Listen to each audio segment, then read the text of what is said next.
Chapter 599. The mountain was empty and the drizzle was hazy, causing one's mood to be a bit melancholy. Ho Zhendong, the martial fanatic, was not only feeling melancholy, he also wanted to die. If the person you tricked before was now sitting in front of you and calling you senior martial fanatic, you would also want to die, or you would kill the other party. Ho Zhendong regretted it.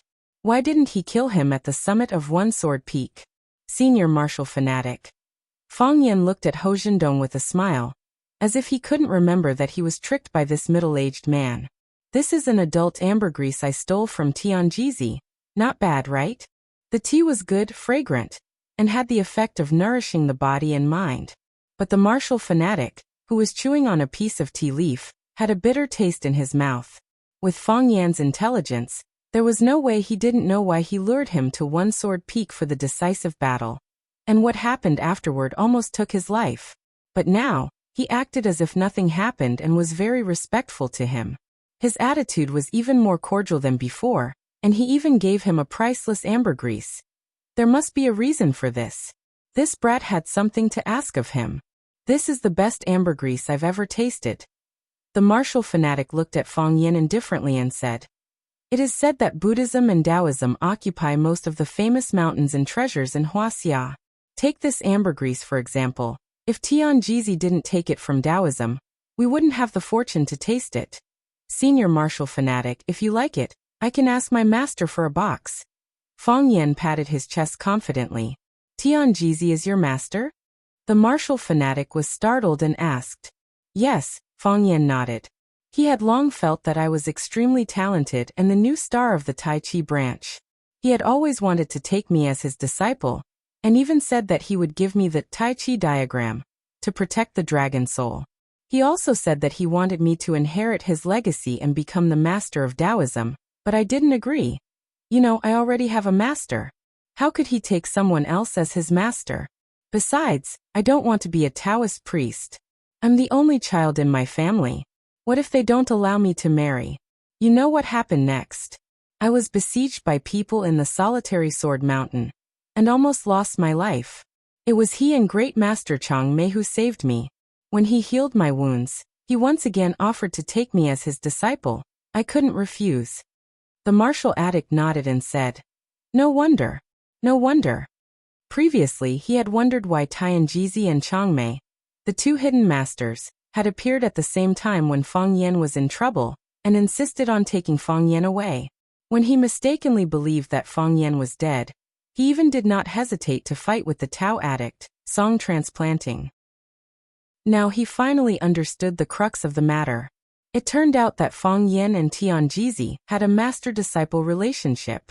Tianjizi is one of the 3G, in the 3G and 7 mysteries of Taoism. He is the most likely candidate to inherit my master's mantle and become the new master of Taoism. You took him as your master because you held on to a very thick thigh. Although Monk Chang Mei doesn't ask about the affairs of Buddhism, as long as it's something he cares about, it's a big event of Buddhism. Neither of them holds a post in the sect, but they are responsible for the important task of finding a suitable successor for the Tai Chi diagram. The candidates chosen by them are all outstanding talents of the whole era. Qin Zoma hundreds of years ago, Chu Xiangke, the madman 100 years ago, and your eldest brother Mo Qingdi. Which one of them is not an influential figure of the whole era? When they call for help, people will gather. They are the pillars of the whole Wuxia and the whole internal Jianghu. Fang Yan was shocked and asked, Mo Qingdi once got the Tai Chi diagram. You don't know? This time, it was the martial addict who was a little confused and asked. After thinking for a while, he smiled and said, That's right, this kind of thing shouldn't be told to you in the first place. For us martial artists who pursue the path of martial arts, the Tai Chi diagram is a treasure. A man is innocent but he gets into trouble because of his wealth. It's too dangerous. You are the only son of the Fang clan. If you get involved in trouble, I'm afraid your life will be in danger. You'll end your life early. Fang Yan's face was even more gloomy and asked, Did the dragon god cut Mo Qingdi's tendons because he wanted to get the Tai Chi diagram? I don't know. The martial addict shook his head. If there's a chance, you can ask him yourself. But I advise you not to meet him. What kind of people are they? Legendary figures. How are they compared to Song Zhanxing? How? The martial addict smiled helplessly.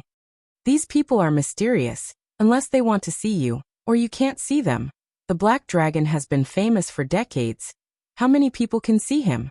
Without a competition, how can you know who is strong and who is weak? Even if they were weak before, it's not impossible for them to become strong now. Everyone has their own opportunities, and it's not impossible to surpass them overnight. Fang Yan nodded and said, I understand. But I still hope to meet the dragon god. The men of the Fang clan. The martial addict sighed softly. In the end, he didn't finish his sentence. The Fang Hui he knew was a stubborn man, the Azure Dragon Mo Qingdi he knew was a stubborn man, and the Fang Yan he knew was also a stubborn man. He didn't know if stubbornness was a good habit, but stubborn men sometimes made people feel sexy. The men of the Fang clan are a bit stupid. Fang Yan said. I know, that's why I'm here to visit Senior Martial Addict. To ask you to help me do something stupid. It's here, it's finally here. The martial addict picked up his cup and drank some tea, then said, What kind of stupid thing do you want to do?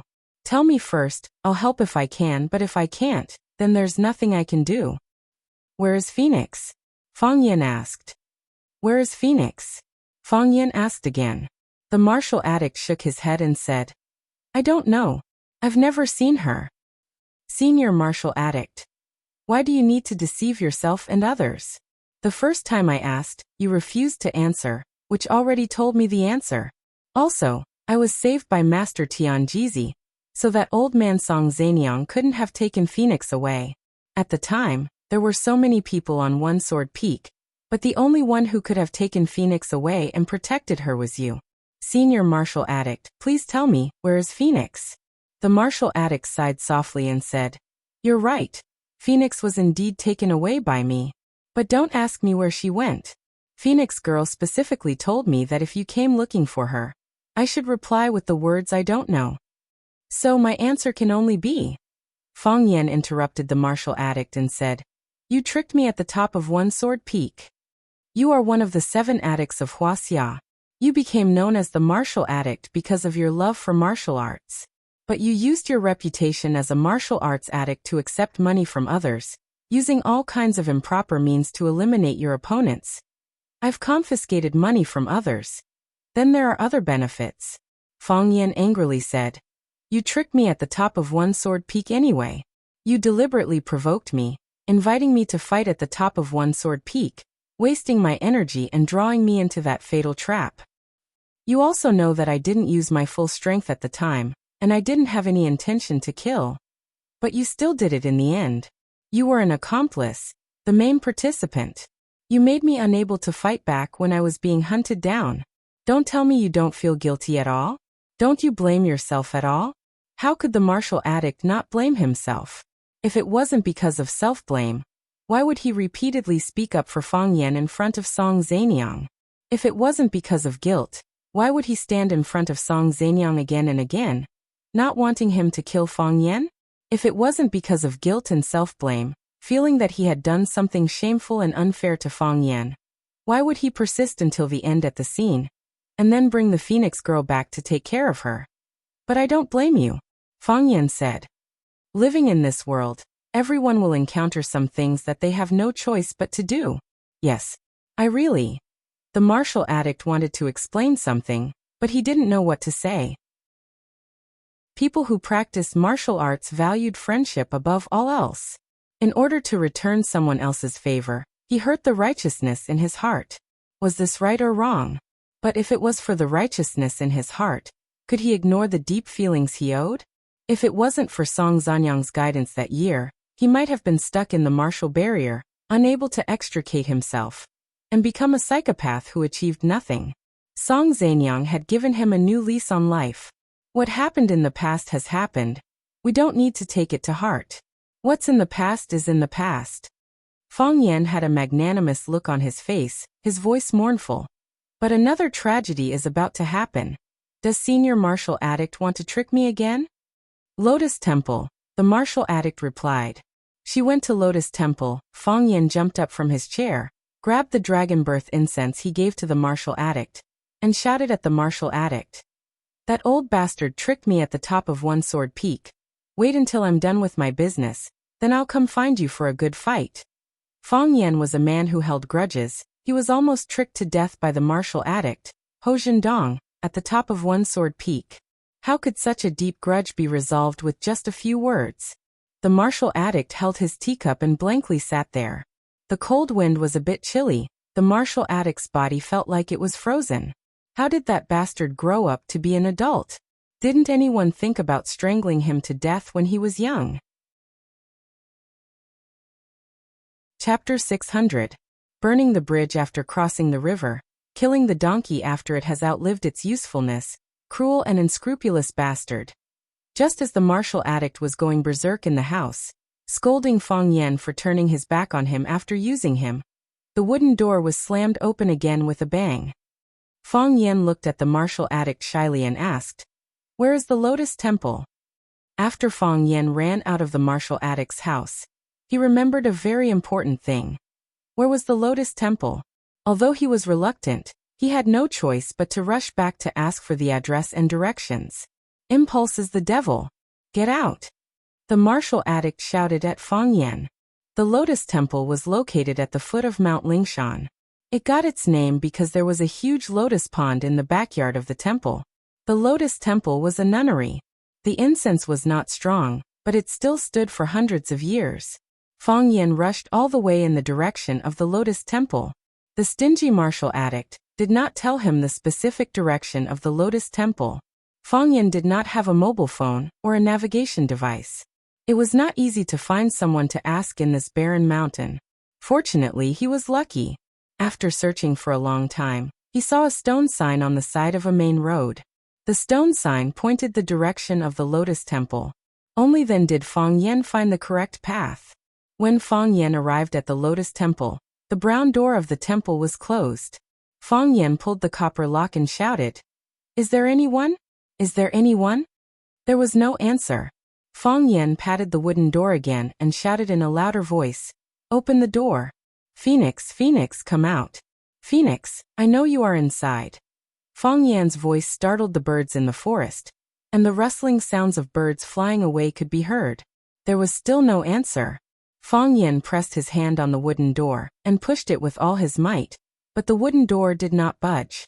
The wooden door looked old, but it was still very sturdy. Moreover, Fang Yan's physical injuries were quite serious. Although Tianjizi used golden needles to dredge his acupoints and circulate his blood every day, he could only ensure that he could move freely on the ground. It would still be a long process for him to recover and use his strength again. With Fang Yan's current physical condition, it would be difficult for him to even deal with a strong man. It was impossible to push down this door. He ran over and walked along the high walls of the Lotus Flower Temple for a while, then helplessly ran to the front door. He knocked on the door lock again and shouted, "Phoenix, come out quickly. Senior martial addict has told me that you are hiding inside." "Master, please open the door." "Master, my girlfriend is inside. She quarreled with me and ran away. If she makes any unreasonable requests, you must not agree. Phoenix, come out quickly. You're pregnant with my child. You can't shave your head and become a nun. The child can't have a nun mother. How can he go out and meet people in the future? Abbess, please open the door and let me in. Nuns, please answer me. Is there anyone inside? Abbess, let me in. Let me go in and talk to my girlfriend. Old nuns, open the door quickly. Otherwise, I will burn down your broken temple. Don't think that I don't dare. I, Jiang Junling, can do anything. Jie, the wooden door was finally opened from the inside. A middle-aged nun in a plain robe and a round hat stood at the door, staring at Fang Yan angrily. Abbess, is my girlfriend inside? When Fang Yan spoke, he wanted to squeeze in from the side of the middle-aged nun. The middle-aged nun reached out and pushed Fang Yan's body out. She had some martial arts skills when she made a move. Fang Yan's body staggered back and said angrily, "What's so great about a little martial arts? Do you know who I am? I'm Jiang Junling from a wealthy family in Yanjing. I'm telling you, don't mess with me." The middle-aged nun glanced at Fang Yan coldly and said, "Jiang Junling, didn't you want to burn down the temple? Do you still want to burn it?" Do you think I don't dare? I just didn't bring a fire. Pa! The nun raised her right hand, and a box-shaped object fell into Fang Yan's hand. I have a fire here, the nun said. This nun was quite a character. Fang Yan held a box of matches in his hand, and was trembling with anger. He growled at the middle-aged nun. Do you think I have to burn it just because you want me to? Who do you think you are? Are you a monk or not? How can you instigate others to burn someone's temple? Do you know that you are violating the precepts? Buddha will punish you. Ba good. The middle-aged nun stared at Fang Yan coldly and said, Go back. The female benefactor said that she doesn't want to see you. I know she doesn't want to see me. Fang Yan said with a serious face. But I want to see her. And I have to see her. The frost on the middle-aged nun's face became thicker. Although it was said that monks should be compassionate and shouldn't have murderous thoughts, she couldn't help but want to be brutal to Fang Yan. Fang Yan saw the expression on the middle-aged nun's face and said in a deep voice, Master, I'm not joking with you. I want to see her, and I have to see her. Let me go in and take a look. Let me say a few words to her. I know that since she came here, it means that she has made a choice in her heart. I just want to say a few more words to her and persuade her. The middle-aged nun's face eased a little. She looked at Fang Yan and said, Since you know that she has made a decision, why do you still force her? She doesn't want to see you, and I can't do anything about it. Go back. Master, please help us. I can't live without her. If she becomes a nun, I won't be able to live. I'm sorry, I can't help you. From now on, our fate will be over. Take care of yourselves. Old nun, are you going to let me in or not? My girlfriend wants to become a nun. What's wrong with me going in to persuade her? Is your nunnery a black temple? You can only go in, but you don't want people to go out? How many people do you need? Otherwise you will also recruit me. Presumptuous. The middle-aged nun raised her palm and was about to slap Fang Yan again. Fang Yan turned and ran. The middle-aged nun chased out of the door. After Fang Yan took her in a circle, he seized the opportunity to turn around and went into the gate of Lotus Flower Temple. Catch up. Stop. The middle-aged nun was so angry that she was about to go crazy. She chased after Fang Yan and shouted loudly. Fang Yan ran to the door of the temple hall and stopped. Ba. Fang Yan put his palms together and chanted the name of Buddha in the temple hall. He had to stop because he was surrounded by a group of nuns. The skinny old nun who was the leader looked at Fang Yan and said, Benefactor, trespassing is forbidden in a Buddhist place. Benefactor, please step out of the door and give us pitiful people a peaceful place. Fang Yan put his palms together and saluted the old nun, saying, Master, I just want to see a friend, please help me. It's not that I don't want to help you, but I can't force others to help you. What if your friend doesn't want to see you? What should I do? The nun asked. Then let her come out and tell me that she doesn't want to see me. Benefactor, you are making things difficult for me. The old nun said unhappily. Fang Yan bowed to the crowd again and said, I know I broke the rules of Buddhism, but please understand my sincerity. My friend is going to become a nun. If I can't stand up and do something at this critical moment, I won't be able to live in peace for the rest of my life. Fang Yan looked back at the middle-aged nun who was glaring at him and said, Instead of that, I'd rather be beaten by you. Monks pay particular attention to mercy. Anyway, you can't beat me to death. Seeing that the nuns were speechless and would not stop him for the time being, Fang Yan hurriedly shouted to the temple hall. Phoenix, I know you are inside, come out. No one answered. Phoenix was still unwilling to talk. Do you think you can escape like this? Do you think you are the best choice? Just because you became a nun, you can pretend that nothing happened before? Well, even if these things didn't happen. But what about other things? Can we also pretend that it never happened? We met when you were 10 years old, and we have known each other for 13 years now. How many rabbits have we hunted together? How many sparrows have we caught together? How many bottles of your grandpa's Moutai have we secretly drunk? How many times have you bandaged me when I was injured? Because you would come, I began to look forward to the winter and summer holidays every year. Because you liked to wear garlands, I went to the mountain every day to pick wildflowers for you. Because you said that Rukawa Kid was very handsome. I went to Yanjing to cut the same long hair as Rukawa Kid. You can pretend that these things never happened? Have you forgotten all of these? If you have forgotten all of them, why are you willing to use your own body to block the sword for me? If you can pretend that nothing happened, why are you so difficult between me and Baixiu? Fang Yan's voice passed through the bodies of the nuns, through the temple hall, and all the way to the distant backyard. He said, if a person doesn't care about another person at all, why would she be willing to die for that person? Phoenix, I understand your current mood. I know the reason why you don't want to see me. But before you make a choice, can you let me fulfill a wish first? I have been secretly in love with you for more than 10 years, but there is a sentence that I have never been able to say. I have no courage when I have the chance, and after I have the courage, I don't have the chance anymore. I must tell you this sentence, and I must tell you before you make a choice. And Xiao, you idiot, you already knew that I liked you. Chapter 601. There was a lotus pond in the lotus temple, and the phoenix girl was sitting by the lotus pond. The lotus had already bloomed and was nowhere to be seen. The lotus leaves couldn't stand the cold and started to wither. The yellow leaves and broken branches added a sad autumn thought. The rain continued to fall, and it didn't look like it would stop anytime soon. The raindrops fell into the pond and formed shallow ripples. It looked very beautiful. The phoenix's robe had long been soaked by the rain and stuck to her body, making her feel very uncomfortable. However, the most uncomfortable thing was her heart. The lotus pond was some distance away from the temple, but because Fang Yan was shouting so loudly, every word he said could be clearly heard in the quiet backyard. She remembered every single thing that Fang Yan had said clearly. Because she wasn't studying in Swallow Dock, she could only come over during the winter and summer holidays.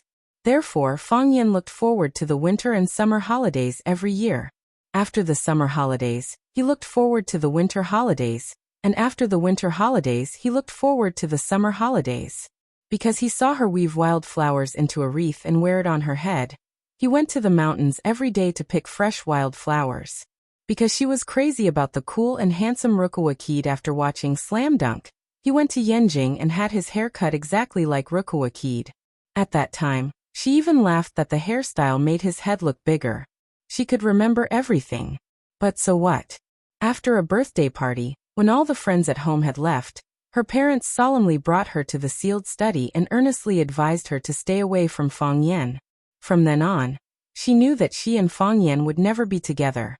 She ignored his flattery, but she couldn't refuse his approach. She had made up her mind again and again, but each time she had planned it with the idea that tomorrow would begin.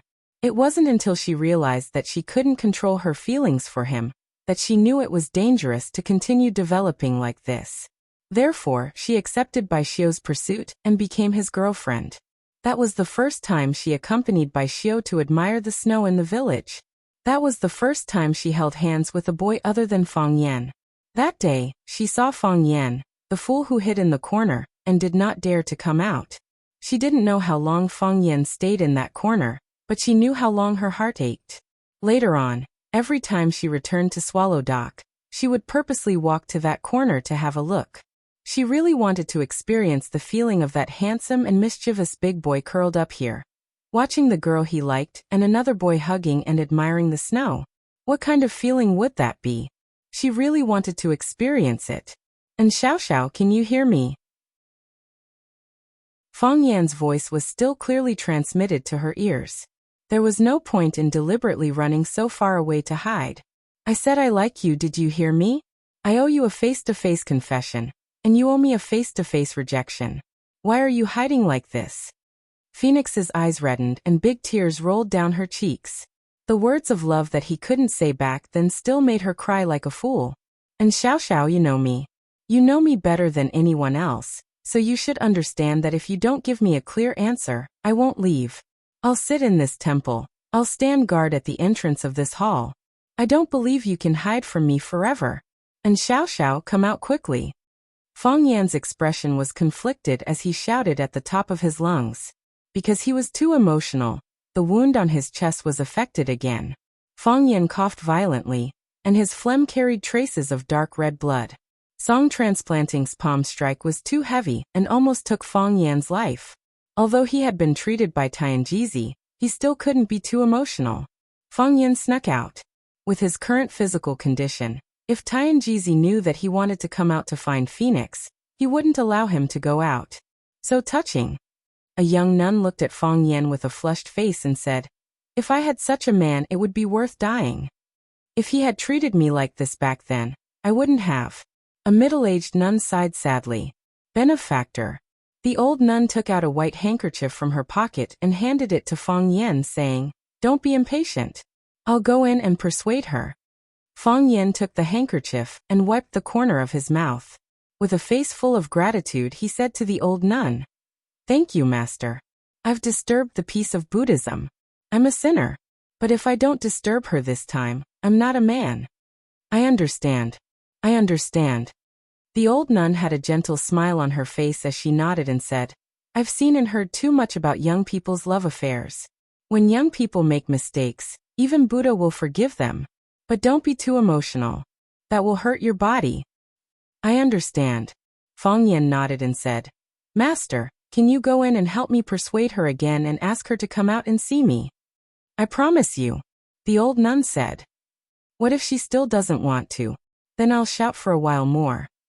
Fang Yan said, "Her heart is soft. She'll be willing. It's like this every time." When the old nun was about to go in and persuade Phoenix, she turned around and stopped. Phoenix came out. Phoenix, with messy red hair and a plain robe, stood behind the nuns. Because she was too tall, she didn't have any obstructions in the field of vision. She looked at Fang Yan with teary eyes and said in a sobbing voice, "You know, this is the most embarrassing time for me to see anyone. The person I don't want to see the most is you. Why did you come here?" "I'm afraid that if I didn't come, I wouldn't be able to see you for the rest of my life," Fang Yan said with a smile. He was very happy that Phoenix finally appeared. "What are you doing here?" Phoenix asked. "To take you back," Fang Yan said. "Impossible," Phoenix said. "I've already decided, if you didn't knock on the door and disturb me, I would have already shaved my head and become a nun." Fang Yan laughed happily and said, "That's why I said that our fate in the mortal world is not over yet. Why didn't you shave yesterday? Why didn't you shave the day before yesterday? Why did you shave today when I came? Not the second before, not the second after, but when I knocked on the door." Even Buddha couldn't stand it anymore and didn't want to accept you as his disciple. So, don't go against Buddha's wishes. Fang Yan reached out to Phoenix and said, "Come back with me." Phoenix shook her head and said, "Fang Yan, I'm not going back. I don't want to go back." Fang Yan became anxious and said, "How can you do that? Once our child is born, how can you take care of it by yourself? Besides, if a nun in the nunnery gives birth to a child, if this kind of thing accidentally gets out." The face of the abbot of the Lotus Temple, old nun Qingji, was pale. She looked at Phoenix with a frightened face and said, "Miss, are you pregnant?" "No," Phoenix denied. "Master, I'm not pregnant, I'm still." "He deliberately deceived you, because he didn't want you to take me in. This is his shameless style of doing things." Old nun Qingji looked at Phoenix with a solemn expression and said, "Miss, monks don't lie. Speak the truth and be honest. You can't deceive Buddha. If you are really pregnant, you should return to the secular world and get married and have children. This is a nunnery. We also have to take our reputation into consideration. If the nuns in the nunnery give birth, the impact will be too bad." Phoenix bowed to old nun Qingji and said, "Master, I'm willing to swear to Buddha that every word I said is true. Absolutely not a word of falsehood." Old nun Qingji nodded and said, "We won't meddle in the affairs of you young people. The male benefactor's eyes are clear. He's not an untrustworthy person. I hope you will reconsider." Phoenix bowed and said, "Thank you, Master." Phoenix walked in front of Fang Yan and said, "This is a quiet place of Buddhism. Let's go out for a walk." "Okay," Fang Yan said. So, Phoenix walked in front and Fang Yan followed closely behind. The two walked out of the door of the Lotus Temple and walked toward the forest in front. It was drizzling, and the mountain flowers were in full bloom. The young man and woman walked on the path in the forest. The path was steep and slippery. Fang Yan carefully guarded behind Phoenix, worried that she would accidentally fall. When Fang Yan was thinking about this, Phoenix suddenly stopped, pointed to the grass in front and said, "Rabbit, I just saw a rabbit." When they were in Swallow Dock, Fang Yan and Phoenix would take a walk in the back mountain. Every time they saw animals like rabbits and pheasants, Phoenix would be so happy, as if she had discovered a new continent. Every time that happened, Fang Yan would pick up a stone from the ground and throw it over. Pa! After a crisp sound, the rabbit or pheasant would become food in their pot. When he was with Fang Yan never thought about his image. He was willing to show his truest side to her. He wouldn't pretend to be gentle, and he wouldn't pretend to be kind. He wouldn't deliberately show that he liked small animals. He really liked them. He really liked to eat them. While speaking, her feet slipped, and her body tilted and fell down the slope. Fang Yan was overjoyed, knowing that his chance to be a hero and save the beauty had come. He leaned forward and reached out to hug Phoenix's body. His body felt like it was being torn apart, and his movements became a little slow because of illness. He was a step too slow. Crack! Phoenix's body fell heavily onto the wet haystack.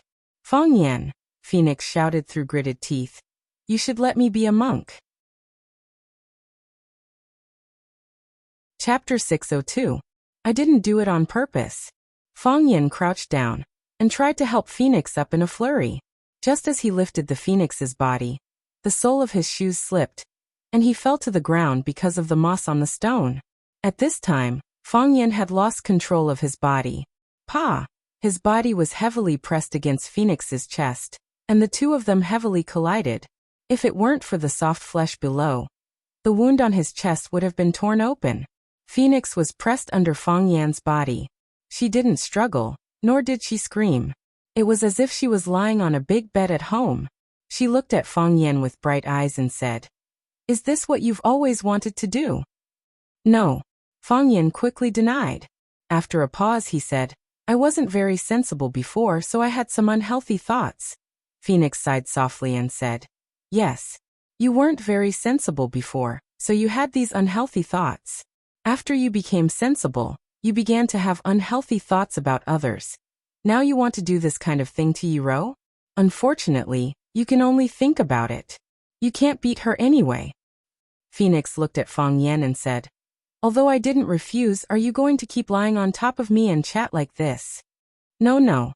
I'm going to get up after a rest," Fang Yan said. He got up from Phoenix's arms and pulled Phoenix up from the ground. Phoenix's back was soaked by the water stains on the grass. Her red hair was also wet and messy, like a red flame. Phoenix's personality had always been arrogant and domineering. She was like a thorny rose, a woman who always existed like a flame. But after this incident, this flame was completely extinguished. She lost her original spirit and vitality, and her eyes began to become timid and evasive. That incident hurt her too deeply, and it would be difficult for her to recover in a short time. Phoenix looked around and pointed to a big stone in the forest and said, "Let's not go. Let's sit there for a while." "Okay." Fang Yan nodded. The stone was a little wet, so Fang Yan took off his coat and spread it on the stone. The two of them sat shoulder to shoulder. They had a lot of things to say, but when they sat down together, they didn't know how to start. It was a pus scar, a scar. Even if you wanted to open the wound and apply medicine on it, it would be the most painful when you applied the medicine. Fang Yan was afraid that he would say something wrong and once again hurt the sensitive nerves of the phoenix. From the beginning to the end, they never talked about Bai Xiao. They never mentioned that name, because it was a curse that could not be undone, but one that he wanted to forget forever. "Fang Yan, you shouldn't have come." Just as Fang Yan was hesitating about what to say, Phoenix took the initiative to start the conversation. "I told you if I didn't come, I would regret it for the rest of my life." Fang Yan said with a smile. He pulled out a sugarcane grass from beside his feet and gently sucked the sweet juice from the grass root. This was something they often liked to do when they were young. Phoenix also pulled out a sugarcane grass and put it in her mouth. She said, "Before you came, I was hoping that you wouldn't come, because I was afraid that after you came, I wouldn't know what kind of expression to use to meet you. I also wouldn't know what to say to you. I don't want to say sorry, but I really did wrong you. There's no need to say sorry, you didn't do anything wrong to me, Fang Yan said. Even if you did, you've already paid it back. What could be more valuable than using your life to make up for it? I wasn't making up for it. At the time I thought, just dying like that is fine, Phoenix said in a low voice. Because living is too tiring. I understand, Fang Yan nodded. The past is the past, we don't need to talk about it anymore. But you have to go back with me. Go back? Phoenix smiled and asked. Go back to where? Home. Or anywhere else, Fang Yan stubbornly said. But not here. Fang Yan, don't force me. Don't force me, okay? Phoenix looked at Fang Yan with a pleading expression and said, I can't go back and I don't want to go back. Where can I go? If I go back home, how will I face the way my family looks at me? If I go back to Swallow Dock, how will I face their comments about me? Go abroad. Go abroad, Fang Yan said. At that time, Li Yin had wanted to send Shangxin abroad, but he intercepted her and brought her back. From Fang Yan's point of view, it might be a good choice for Phoenix to go abroad. After all, no matter how dissatisfied the Yin family was with this woman, they probably wouldn't kill her to keep her quiet. No matter where I go, they will be able to find me. I can't escape, and I don't have a way to escape. Even if they can't find me, can I live a safe and sound life and pretend that nothing has happened? Fang Yan, it's not that I can't get past others, but I can't get past myself. I have too many distracting thoughts in my mind, and the guilt in my heart is too deep. I will be tortured by these thoughts until I go crazy. Phoenix's eyes were bloodshot as she spoke, and she looked like she was about to go crazy. I know that you don't feel good, but things have already developed to this stage, and we have to consider the best solution. I don't think that it's the best solution for you to become a nun. I think so, Phoenix said. No matter how dissatisfied they are with me, will they still make things difficult for a nun who has become a nun?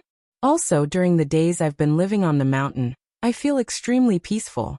If I serve Buddha wholeheartedly and study Buddhist scriptures, the pain in my heart will be reduced by a lot. This is exactly what I need. Fang Yan, before I made this choice, I was at a loss and didn't know what to do. I didn't know what my next step should be, and I also didn't know what my future would be like. However, after I made my choice, my mind immediately calmed down. I know better than anyone that this is the state I want the most. Don't try to persuade me anymore, okay? Fang Yan was silent. He was not willing to accept such an outcome. However, he did not want to add more troubles to Phoenix. He hoped that she would be able to get through this. Phoenix reached out her hand to stroke Fang Yan's face.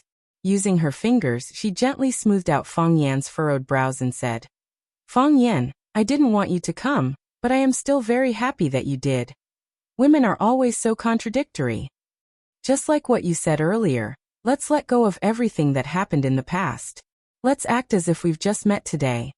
Fang Yan, promise me, okay? Okay. Fang Yan gritted his teeth and said, I want to drink strong liquor, Phoenix said. Okay. On the way down the mountain, I saw a farmer's family. I'll go find them and buy some meat. With Fang Yan's current physical condition, it was unrealistic to use stones to kill rabbits and pheasants. The best way would be to find a hunter in the mountains to buy these things. The people living in the mountains would certainly not be lacking in game. I want to eat ambush from 10 sides, Phoenix said. Okay, I'll borrow a pot from them and make ambush from 10 sides for you. Fang Yan glanced at Phoenix, then got up and ran back the way he came. Phoenix stared at Fang Yan's back in a daze. She chewed the sugar cane grass in her mouth and swallowed it into her stomach. It was as if she was Fang Yan. Fang Yan quickly returned. He carried a sack on his shoulder and a large pot in his hand. Fang Yan placed the pot on the ground, then took out the contents of the sack one by one. Every time he took out something, he would introduce it to Phoenix as if it was a treasure, just like the first time he took her to the mountains to hunt rabbits for ambush from 10 sides. This is dried rabbit. This is half a pheasant, they only have this half in their house. This is the dough they sent. They originally used to make pot stickers at night, but I borrowed it. This is oil and salt. This is dried chili from their wall.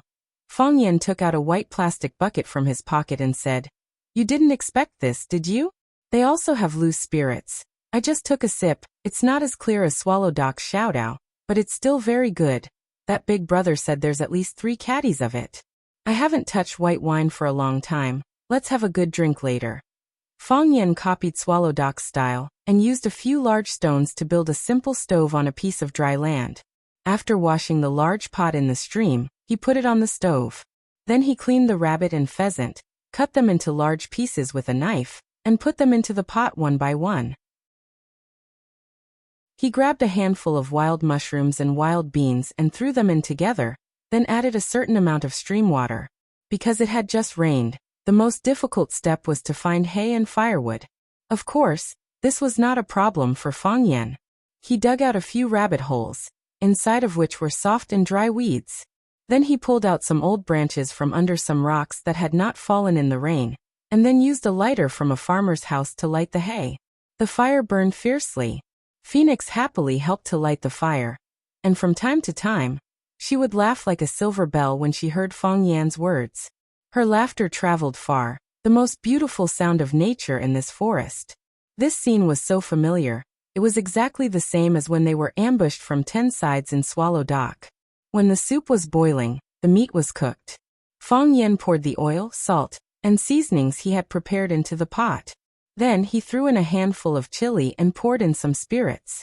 The large pot began to emit a fragrant aroma, and even the steam that came out from it could not help but greedily suck it into their lungs.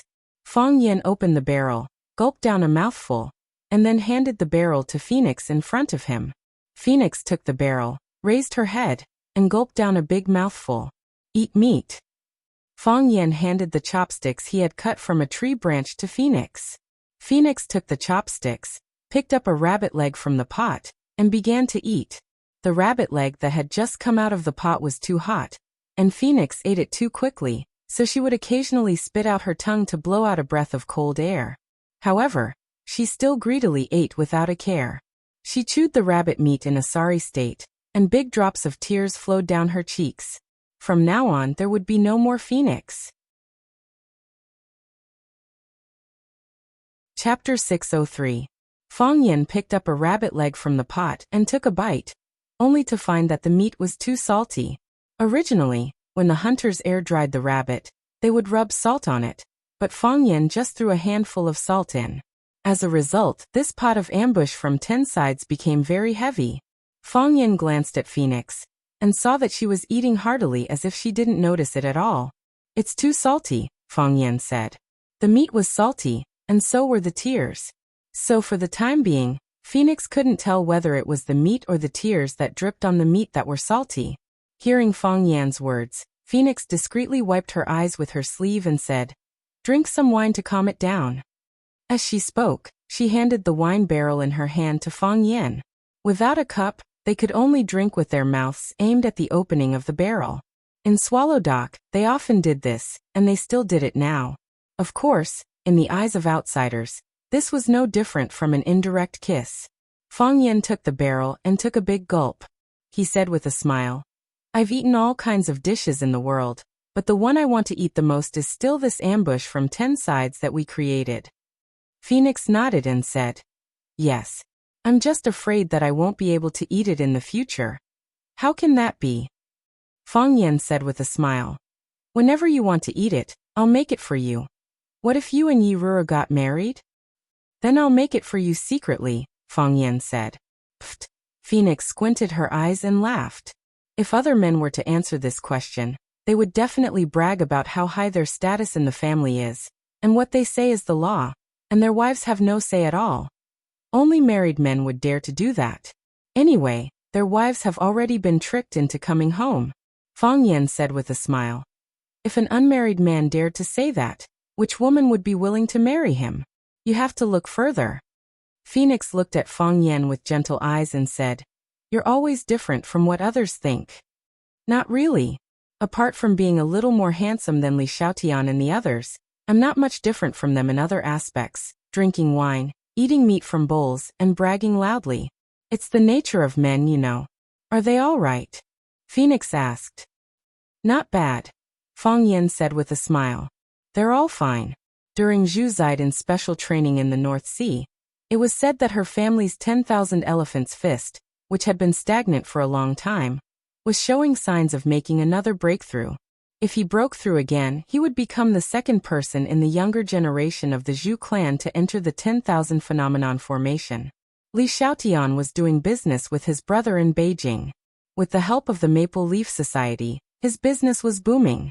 Ruanqian's work is the hardest. He follows Yi Daoling as a confidential secretary. Although this kid keeps complaining, his personality has become much more mature and steady. When friends met, it was natural for them to talk about each other's friends. Zhu Zaidan, Li Xiaotian, Ruanqian, and the others were all good friends of Fang Yan and Phoenix. They shared many common memories. Back then, Fang Yan had attacked the Phoenix with the help or cover of these companions. The offensive was fierce, but in the end, the Lone Ranger by Xiu took down the Phoenix. This made everyone feel a little sad and disappointed. Later, everyone went to the back of the mountain to drink a dozen liters of shadaozi, ate a pot of 10 noodles ambush, and cried for a while. After watching Fang Yan brag for a few hours, the pain in their hearts lessened a little. I haven't seen them for a long time. I really miss them, Phoenix said with a smile. If they know that I've become a nun, will they be shocked? And Xiao, Fang Yan shouted angrily. He didn't like to hear Phoenix talk about this topic. They will definitely be shocked. Especially Ruanqian. His personality is the softest, and he likes to cry. If he knows that I've become a nun, maybe he will cry. No one wants to hear this news. Fang Yan, just now at Lotus Temple, you said that you owe me a face-to-face confession, and I owe you a face-to-face rejection. Now, can you confess to me one more time? Phoenix looked at Fang Yan expectantly, her right hand tightly gripping the rabbit's leg, afraid that Fang Yan would refuse her rude request. Fang Yan looked at Phoenix seriously and said, I like you for many years. For a very, very long time. I felt that I couldn't live without you. I liked you until I saw you in Bai Xiu's arms, admiring the snow in the village. After seeing that scene, I decided that I didn't like you anymore. But when I thought about it, I liked you for many years. Phoenix's eyes filled with tears again. She sobbed and said, I really don't want to refuse. Then she shook her head desperately, shaking off the ripples in her heart. She said, but I still want to refuse. Fang Yan, I'm sorry. I can't accept you. I couldn't accept you in the past, and I definitely won't accept you in the future. Fang Yan smiled bitterly and said, You're really cruel. You rejected me twice in one go. I won't do such things in the future. Phoenix was once again amused by Fang Yan. She wiped away the tears in her eyes and said, I won't let you do such things in the future either. She reached out and snatched the wine barrel from Fang Yan's hand. Then she took a big gulp and said, When did you start to dislike me? Until you met Yi Rou? Fang Yan shook his head and said, You should know that at that time, I only had eyes for you. I felt that even 100 Yi Rous couldn't compare to you. I even did something stupid like writing a love letter to Yi Rou under Bai Xiu's name. I felt that if I did that, you would be mine alone. And now Yi Rou has replaced you. Fang Yan didn't hide anything and said with incomparable sincerity. He wouldn't hurt another woman for the sake of comforting her. That would be unfair to Yi Rou. Is she good to you? Yes. I know she's good to you, Phoenix said with red eyes. To be honest, I don't care about all the women in Swallow Dock, but I have a natural hostility towards Yi Rou. Although you didn't like her at that time, and always spoke ill of her in front of me. But the more you said, the more worried I was. I was worried that you would fall in love with her. I was worried that she would replace my place in your heart. So every time I saw you walking with her, I was especially angry. Every time that happened, I would pretend to meet you by chance, deliberately showing how intimate we were, saying something deliberately to make her angry. I know it's stupid and childish of me to do that, but I can't help but do it. Fang Yan, I'm not a smart woman. I'm also not a determined woman. There are many things that I can't see as clearly as Yi Rou. I'm trapped in a cocoon of my own making. I'm tightly entangled by one net after another. I can't move my hands and feet, and even breathing is extremely difficult. I used to often think about this problem. If only I could do it, How good it would be. I used to like to read romance novels, in which the young ladies of rich and powerful families resolutely elope with their loved ones. At that time, I thought, how good it would be if I could do it. But I just couldn't make such a decision. Day after day, year after year, we wait for it. When I needed to make a choice between the two of us, when the conflict was about to erupt, I did such a stupid thing. Fang Yan, you don't know how ashamed I was the second you tore off my veil. I was so ashamed that I couldn't show my face. At that time, I really wanted to stab myself with a sword. All my choices were wrong. All my steps were on the wrong beat. I was the most stupid and cowardly woman in the world. And Xiao, Fang Yan, do you remember the question I asked you on Mount E Sword? Yes. Fang Yan nodded. You asked me if I knew why you're called Phoenix. The name Phoenix was given by me. The Phoenix said. When I was a child, I read a novel about Phoenix.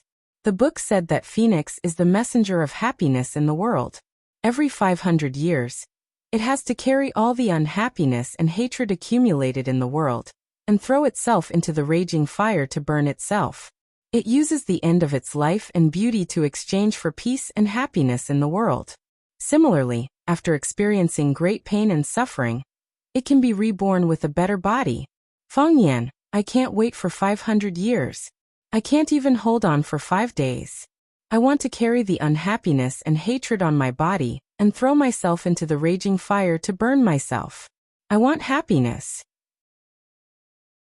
I want to be reborn. Phoenix reached out and held Fang Yan's hand. This time, let me listen to the choice of my heart. Let me make my own decision. I know that I was wrong for the first half of my life. Let me make my own choice this time. The Phoenix stood up and walked in front of Fang Yan. He stretched out his hand and gently stroked Fang Yan's hair. He said, I will burn incense and pray for you in front of Buddha every day. I will bless you with a lifetime of happiness. Phoenix left. The firewood was still burning and the meat soup was fragrant. The 3 liters of liquor had been emptied. Fang Yan held the empty barrel. After pouring out the last drop of liquor, he threw the barrel far away. Clang! The plastic barrel hit a rock and bounced back. It fell into the stream and flowed downstream. It was unknown where it would end up. In the beginning, I only believed. What was great was emotion. In the end, I was powerless to see. What was strong was fate. Love is like a song. Hate is like a song. Goodbye in Xiao. Goodbye, my first love. Chapter 604. Below was the yellow springs, above was the extreme cold. The extreme cold was the land of extreme cold that people talked about. Many people thought that the land of extreme cold was the same as the yellow springs of hell, that it was a myth. But what they did not know was that the yellow springs of hell did not exist. After all, no one had been there, and even if they did, there was no way to report back. But the land of extreme cold really did exist. It was just that it was difficult for ordinary people to find and reach safely. The average temperature here was 50 degrees Celsius, and the lowest temperature was 70 degrees Celsius. Once the temperature reached a certain degree, it was not suitable for human habitation. Therefore, on this isolated and unknown land of glaciers, you could not see any other humans. Even some cold-resistant animals and plants were rare. Snow. The entire world was covered in snow. A world covered in ice and snow should be bright, or even dazzling. But the color of the sky here was dusky. It was covered in fog all year round, as if it was covered by a huge gray curtain.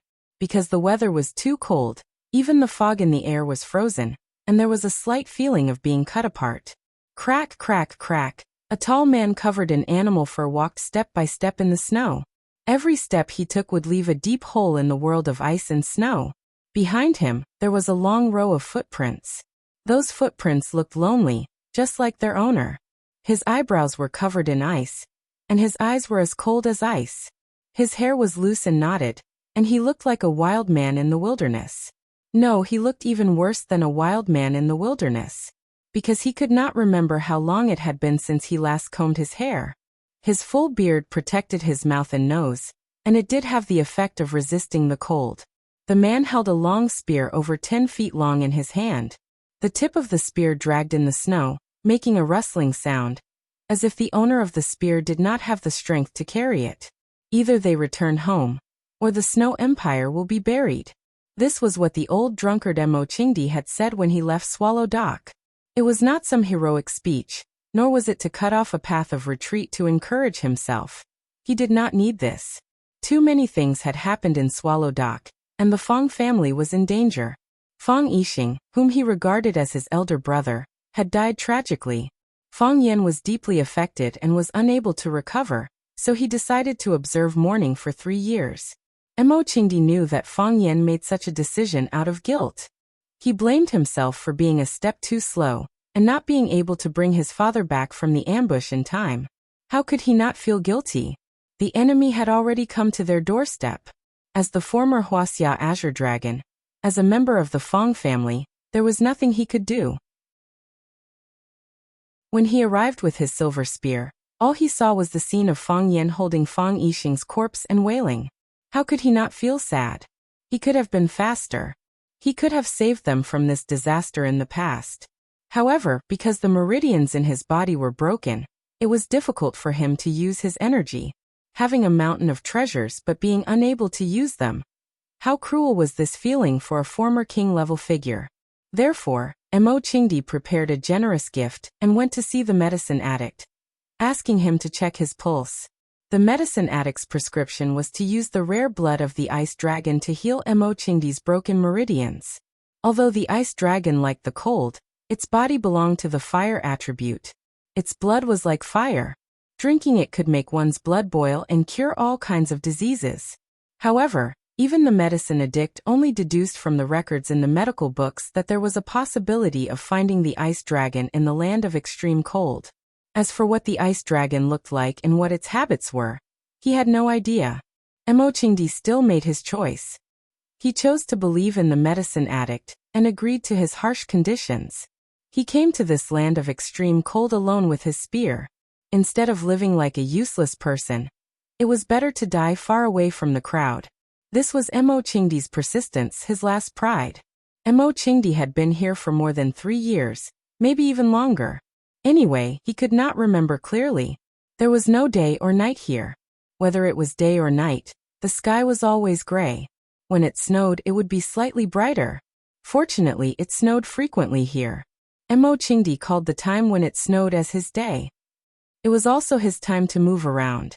Because it had just snowed heavily, the snowy ground was a vast expanse of whiteness. Nothing could be seen.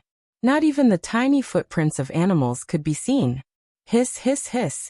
There was the faint sound of something hissing, but it was almost inaudible in the howling wind. However, it could not escape Mo Qingdi's ears. Mo Qingdi stopped in his tracks and stood still on the spot. Just then, a snow-white object broke through the thick layer of snow and sprang up from the ground. It lunged towards Mo Qingdi's exposed palm and bit at it. A flame rat. A rat that had mutated in an extremely harsh environment. Their black fur had turned red, and their black skin had turned white. They looked very cute. However, perhaps because of the lack of resources in the land of extreme cold, they were greedy and bloodthirsty. They would not let go of any prey that could become their food. They did not like to live in the ice and snow, but in the volcanic areas of the land of extreme cold. It was a volcano, also covered in ice and snow, but at least the rocks and soil there could give them some warmth. For a long time, Mo Qingdi survived by eating this kind of flame rat. Later, Mo Qingdi discovered a kind of snow snake. After it was frozen, it was cut with a knife, and its meat was even more delicious and tender. Humans needed something to eat. Even if you were Wuxia, the Azure Dragon was no exception. Mo Qingdi was no stranger to this kind of rat. He had countless experiences in dealing with this kind of flame rat. Therefore, when the flame rat jumped up and bit his arm, he suddenly let go of the gun in his hand. Then, with a flip of his wrist, the flame rat that weighed 1 kilogram was caught in the palm of his hand. He gently pressed down with his thumb, and the flame rat's neck gave off a crisp sound before it was broken by him. With practiced movements, Mo Qingdi tossed the mouse into the mixed grain sack that he always carried with him. Then, with a flick of his foot, the handle of the spear that was about to fall into the snow flew up into the air, and was caught by Mo Qingdi in his hand. Just like before, He dragged the spear forward again. Thirsty to drink snow water. Hungry to eat snow snakes and flame rats, trapped in an ice cave. He lived on with determination. Day after day, year after year. This was the state of his daily life. He did not know what the ice dragon looked like, and he did not know where the ice dragon was. Therefore, the only thing he could do was to search. Like a lonely ghost in this land of extreme coldness, he walked through all the places that he had not been to before. Rumble. A thunderous sound came from afar. Emochingdi's expression froze. He stood still and looked into the distance. In the few years that he had been here, it often snowed in this land of extreme coldness, but there had never been thunder or lightning. Because everyone knew that this kind of sound could bring about a terrible consequence. A chain of avalanches. Once the avalanches spread out for thousands of miles, it would be a disaster. Even Emochingdi, the Azure Dragon, did not have the confidence that he could run thousands of miles in such a harsh environment. The key was that his speed was faster than the speed of the glacier. That was a power that even the gods could not contend against. Emochingdi had to be careful. He waited for a while, but the rumbling sound did not come again. This gave Emochingdi a little peace of mind. A gust of wind blew over. There was a strange yet familiar scent in the wind. Emochingdi frowned. Holding his spear, he ran back in the direction he came from. He smelled danger. Rumble. A sound that was more deafening and longer than before rang out again. It was as if a sleeping beast had just awakened and was declaring its sovereignty over this territory to the outside world. Bang! A plume of black smoke rose into the sky, and then a fiery red rainbow spread across the sky. No, that was not a real rainbow, it was a rock or that erupted from a volcano. The colorful boiling substances dispersed in the sky, incinerating all the snow and mist that came into contact with them. They fell from the sky with billowing white smoke, and then collapsed in all directions. They were demons of the human world, and nothing could stop them. The place where they landed became a deep pit. The pit grew larger and larger, and expanded to the surrounding area. Crack, crack. The sound of ice breaking came from the high mountains, and then large chunks of ice and snow rolled down towards the flat tundra. With the force of Mount Tai, they were about to destroy all living things that stood in their way. Emochingdi smelled the sulfur in the air in advance, so he ran in time, and at the most crucial moment. Based on the area he was in, if he did not turn and run in advance, he might have been swallowed by the volcanic rocks that fell from the sky. Emochingdi ran very boldly, running with all his might. He ran like a wild beast with disheveled hair. Of course, there would be beasts who would not accept that he was a wild beast. This was because while he was madly running, a snow-white dog-like object actually surpassed his speed. It opened its mouth and stuck out its tongue as it ran in front of him with a whizzing sound. An ice dragon? Emochingdi's eyes brightened, and the pores on his body became transparent. Although he had never seen a real ice dragon, not even a picture of one, he knew in his heart that this was the ice dragon he had been searching for. All his efforts seemed to have paid off. Even at this critical moment of life and death, Emochingdi was still grateful to the heavens. Chapter 605. The greatest torment in life was despair. He searched day and night.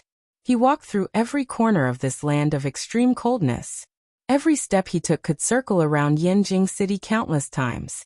However, he had never seen an ice dragon before. In fact, he didn't even find any clues related to it. At this time, Emochingdi's heart began to waver. Was there an ice dragon? If not, what was the point of persisting?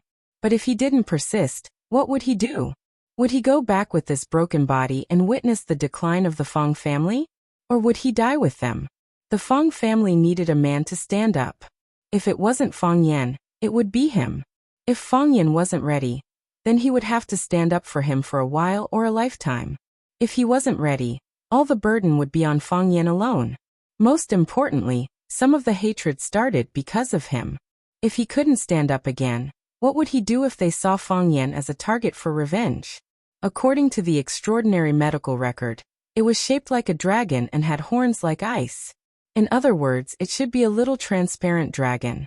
Why did the ice dragon he saw now look like a dog? A small transparent dog with a sharp horn and a tongue sticking out as it ran for its life? Just as Mo Qingdi was looking at the little transparent dog with excitement, the little transparent dog even turned around to look at Mo Qingdi. There was a hint of mockery in its eyes. Mo Qingdi's expression froze. What was it trying to say? Was it trying to tell him that he couldn't run as fast as a dog? Kacha, kacha. The sound of the avalanche was endless. The entire glacial land was rumbling and shaking. The mountains were collapsing and the earth was cracking. It was as if the world was about to collapse. Mo Qingdi ran even faster. The ice dragon that had been leading the way also sped up. Clang, clang, clang. This was the sound of Mo Qingdi's big feet stomping on the snow. Every step he took seemed like he was going to make a big hole in the ground. Swoosh, swoosh, swoosh. The little transparent dog landed without a sound. Its body seemed to be one with the snow. Every time she leapt, she would draw a beautiful arc in the air before landing nimbly a few meters away. It didn't look like it was running. It looked like the wind was pushing it forward. Its speed far surpassed Mo Qingdi, so it was no wonder that it looked down on Mo Qingdi. A man and a beast. The beast was leading the way while the man followed closely behind. Mo Qingdi suddenly realized that he and this ice dragon had become a pair of brothers in hardship. If the lava rolled over and the glacier covered them, both of them would face the same fate. They would either be incinerated by the rock ores or buried by the glacier, and turned into an iceberg fossil. The cracking sounds behind them became more and more rapid, and the ground beneath their feet also began to split apart, forming countless cracks of varying sizes. Some of the cracks were unfathomably deep, and if one were to fall into them, they might never be able to climb out again. What was worse was that the rumbling sounds of volcanic eruptions were incessant. One hot rock or after another was sent into the sky by them, and then turned into a colorful waterfall that poured down on the glacier. It seemed like this was just the beginning, and no one knew when it would end. The volcano was enraged. It was as if it wanted to issue an ultimate challenge to the glacier that had covered it for thousands of years. Either the flames would melt the glacier and turn it into its captive, or the glacier would extinguish the flames and turn it into a defeated opponent. However, whether it was the flames or the glacier, Mo Qingdi and the transparent dog running in front of him could not contend against them. Sometimes the saying "man can conquer nature" seemed like a joke. The glacier beneath their feet was cracking faster and faster, and the cracking sounds were incessant. Mo Qingdi could already feel the rolling heat waves behind him. It was the hot magma that was sent here by the cold wind ahead of time. Mo Qingdi knew that he had to make a change. They couldn't outrun the speed of the glacier's collapse, and they couldn't outrun the lava. They were humans, and their physical strength would soon be exhausted. Especially with Mo Qingdi's current physical condition. He couldn't hold on for too long. He had to make a change. But how? Behind him was the collapsing glacier and boiling lava, and in front of him was an endless expanse of ice and snow. Where could he run to? Just as Mo Qingdi was making a difficult decision in his heart, the transparent dog running in front of him suddenly changed direction. Left. Mo Qingdi hesitated for a moment, then followed closely behind it and turned left. Although Mo Qingdi had lived in this extremely cold place for many years, he was not familiar with the terrain at all. There was no way to familiarize himself with it. There was no map to check, no navigation to use. There were only mountains and hills, and the whole world was covered in snow. No one knew what was hidden under the snow. Mo Qingdi didn't know the way, but he knew that Ice Dragon must be familiar with the terrain. Ice Dragon was a long-lived species. With its current size and running speed, Mo Qingdi suspected that it had lived for at least a few decades or even 100 years. It could be considered a native of this glacier. And Mo Qingdi was just an intruder. Perhaps Ice Dragon could help Mo Qingdi through this life and death situation. As Mo Qingdi thought of this, he spread out his body and followed closely behind Ice Dragon. In order not to slow down, he even threw away the spear in his hand. When Ice Dragon turned left, Mo Qingdi turned left. When Ice Dragon turned right, Mo Qingdi turned right. When Ice Dragon jumped up the hill, Mo Qingdi followed. As they ran, the rumbling sound behind them gradually faded away. The scorching hot wind that made one's skin tighten and hair burn also disappeared. When Ice Dragon's body stopped, Mo Qingdi realized that they had entered a large ice cave. The surface area of this ice cave was so large that it didn't look like it was man-made. Moreover, the inverted ice pillars hanging down from the cave were strangely shaped and sparkling. Emochingdi looked at Ice Dragon, and Ice Dragon looked back at Emochingdi. There was a trace of a smile on its face. It looked very proud of itself. It really is a demon. Emochingdi thought in his heart. Emochingdi came to this extremely cold place with only one purpose: to find Ice Dragon and extract its blood and meridians to heal his broken body. According to common sense, now that they were out of danger, and Ice Dragon was standing right in front of them, it should be time to act, right? But here came the problem. Ice Dragon had just saved Emochingdi's life. No matter how much Emochingdi didn't want to admit it, he couldn't deny the fact that he was able to survive in such a dangerous environment mainly because of this invisible little dog's guidance. Otherwise, he would have been covered by the glaciers and burned into gas by the lava. If Emochingdi wanted to heal his body and meridians, then he would have to kill Ice Dragon, collect its blood and extract its meridians.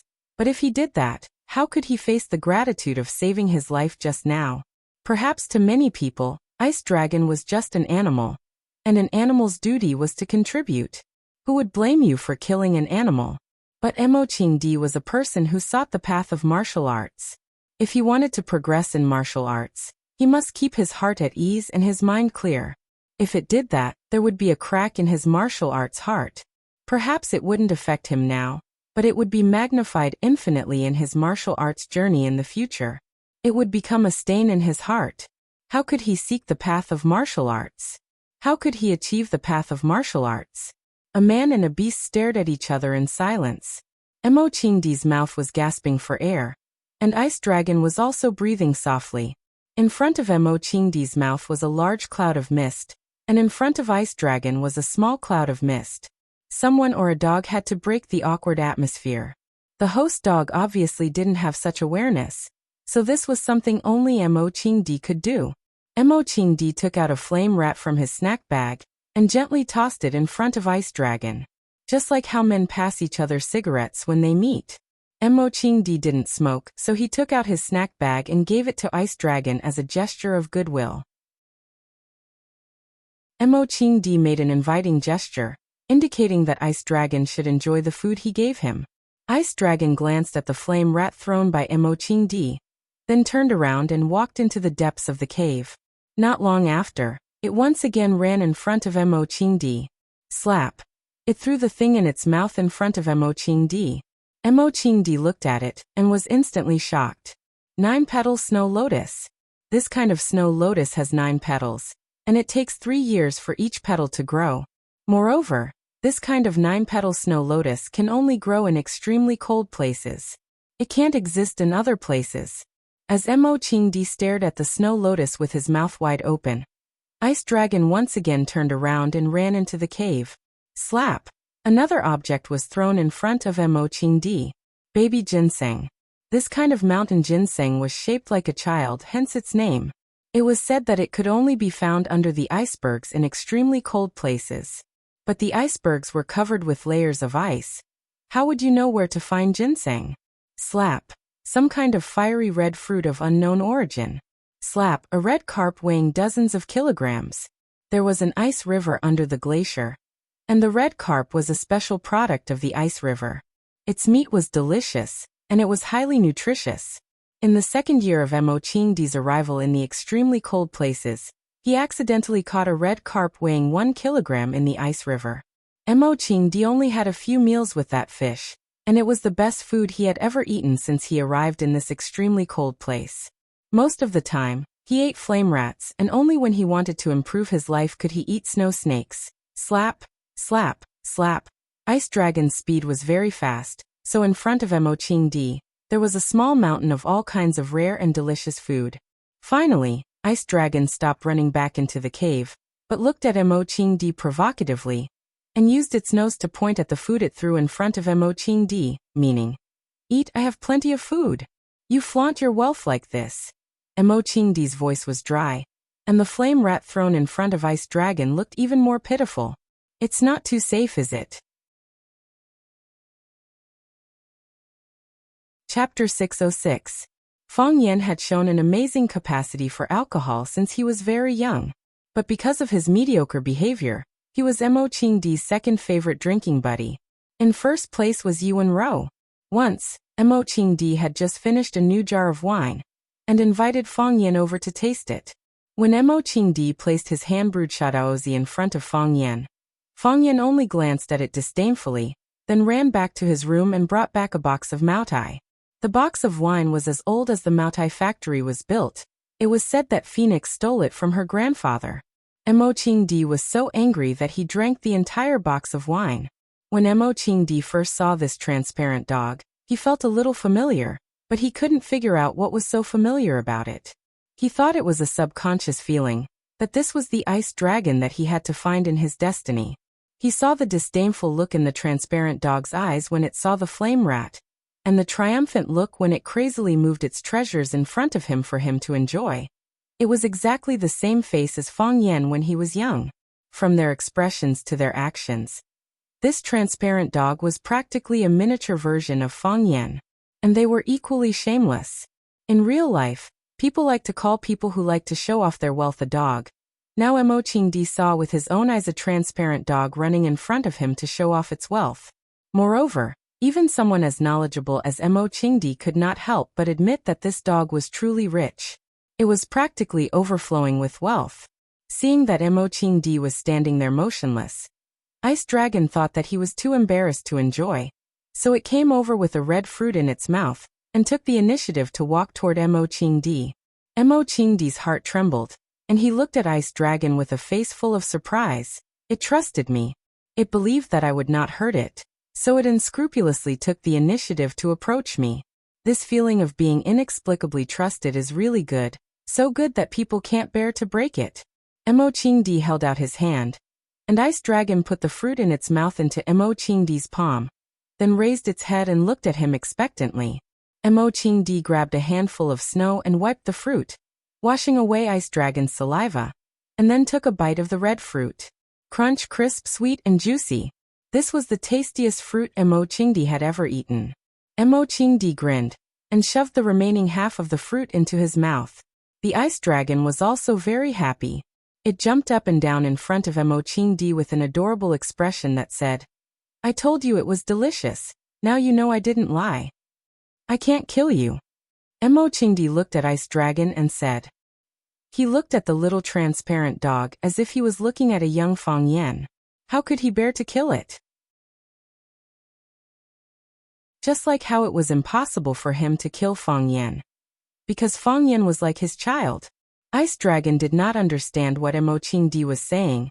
It only saw Mo Qingdi talking to it. It thought that it had been praised, and that Mo Qingdi was telling it, "The food you gave me is really delicious." So it ran to fetch a similar red fruit and placed it in Mo Qingdi's palm. "Eat it." It looked at Mo Qingdi with a proud expression. "I know you don't understand." Mo Qingdi took the fruit and looked at Ice Dragon with a serious expression and said, "But I still want to thank you. You are my savior." Recently Jiang Zhulu had been feeling uneasy. To him, this was the darkest period of his life. His father died tragically.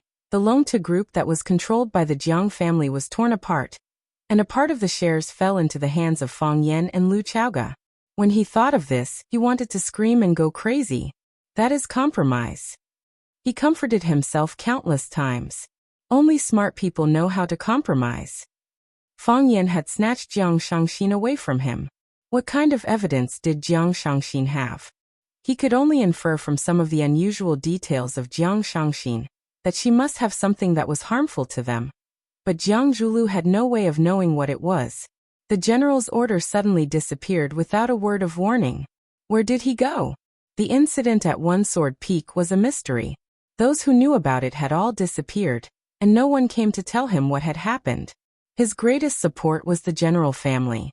It was the general medallion that the general family had stood up to speak for him.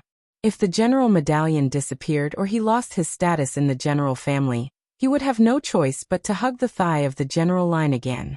He could not get through to Jiang Junling on the phone, so he felt that it was necessary to inform General Hang. Although this kind of behavior might be misunderstood by the general as betrayal, but If you leave without saying a word, isn't that also a kind of betrayal to your allies? Jiang Zhulu was very angry in his heart. He felt that the business partners he was working with were too unscrupulous. Jiang Zhulu rummaged in the drawer, and finally found General Hang's name card in the corner. He dialed the number on the name card, and the call was quickly connected. Is this Zhulu? A man's voice came from the other side of the phone.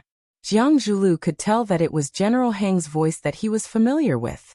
Jiang Zhulu was touched. He did not expect General Hang to save his number. He smiled and said, "Master, it's me, Zhulu. Zhulu, long time no see. I haven't seen you drinking in Yanjing recently." General Hang chuckled. "Master, you know that there have been too many things happening recently. Zhulu, I know what happened to your father. You have to restrain your grief and take care of your health. You are the only pillar of the Jiang family now, so you must not fall. Also, I know a little about the Longtu group. You don't have to worry about it. You're still young, and you'll soon be able to build a bigger family business for yourself. I believe that you have the ability, and I also believe that you have the foresight." General Hang said that he believed that he had foresight, but what foresight? Jiang Zhulu understood the meaning behind General Hang's words and said sincerely, "Master, please take care of me in the future." General Hang was very satisfied with Jiang Zhulu's attitude and said, "Zhulu, you are too kind. I am just an idle person in the family, so I don't usually care about these things. However, you are Shangxin's husband and my brother-in-law. We are a family. Your matters are my matters." "Thank you, Master." Jiang Zhulu's heart was finally at ease. The general had left, and the general had replaced him. Finally, he had found another thick thigh to cling to. However, what exactly happened to Jiang Junling?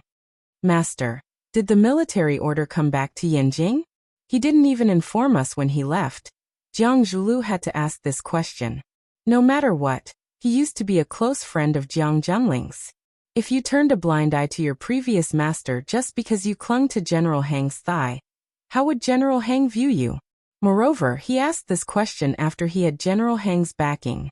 This showed that he valued his relationship with General Hang more.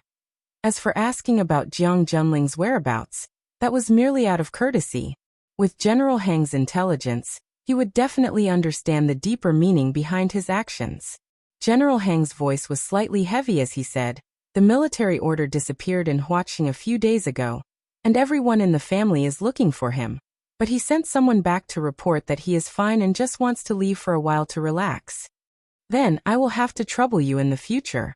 Jiang Zhulu congratulated him vaguely.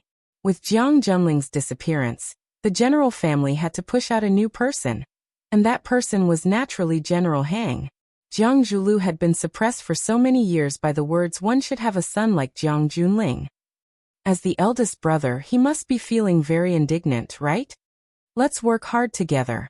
General Hang smiled and said, "A fence needs 3 stakes, and a good man needs 3 helpers. I am not as talented as the military order, so I need the support of my friends. Zhulu will follow your lead from now on, young master." Jiang Zhulu promised. "You're treating me like an outsider." General Hang's smile became even more carefree. "By the way, if there's a military order to contact you, please let me know in time. No one in the family knows where he is, and he disappeared without even handing over the business he was in charge of. The family is in a mess." The old man is very displeased with his behavior of disappearing without notifying him. "I know what to do," Jiang Zhulu said. After obtaining his loyalty, General Hang gave him some very important information. Jiang Junling had indeed disappeared. Not only did he not notify him, he didn't even say hello to anyone in the general family. Moreover, he didn't have the time to hand over all the work he was in charge of, and because of his departure, there was a gap in management. Most importantly, the old man was very displeased with his behavior of disappearing without notifying him. Does this mean that General Hang has already replaced Jiang Junling's position in the general family? Jiang Zhulu secretly rejoiced that he had made the call in time. If he waited for the general's command to come knocking on his door, then he would lose a precious initiative. Where did the general's order go?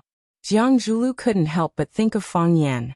Could it be that Jiang Junling had been gotten rid of by Fang Yan? Jiang Zhuliu's worries rippled in his heart as he thought of that delicate-looking young man. He was really a scourge. Ring. The phone on the table rang. Jiang Zhuliu saw that it was a call from the secretary outside and asked, "Lily, what's the matter?" "Chairman Jiang, Miss Jiang wants to see you." The secretary's voice sounded. "Miss Jiang?" Jiang Zhuliu thought for a while and asked, "Jiang Shangxin?" "It's me." This time it wasn't Lily's voice but Jiang Shangxin's. Jiang Zhuliu's face turned gloomy. The one who came did not come with good intentions. Jiang Shangxin had been taken away by Fang Yan at the airport, but this time, she took the initiative to look for him. Jiang Zhuliu would not believe that she didn't have any ulterior motives. "Jiang Shangxin, you really know how to make people sad."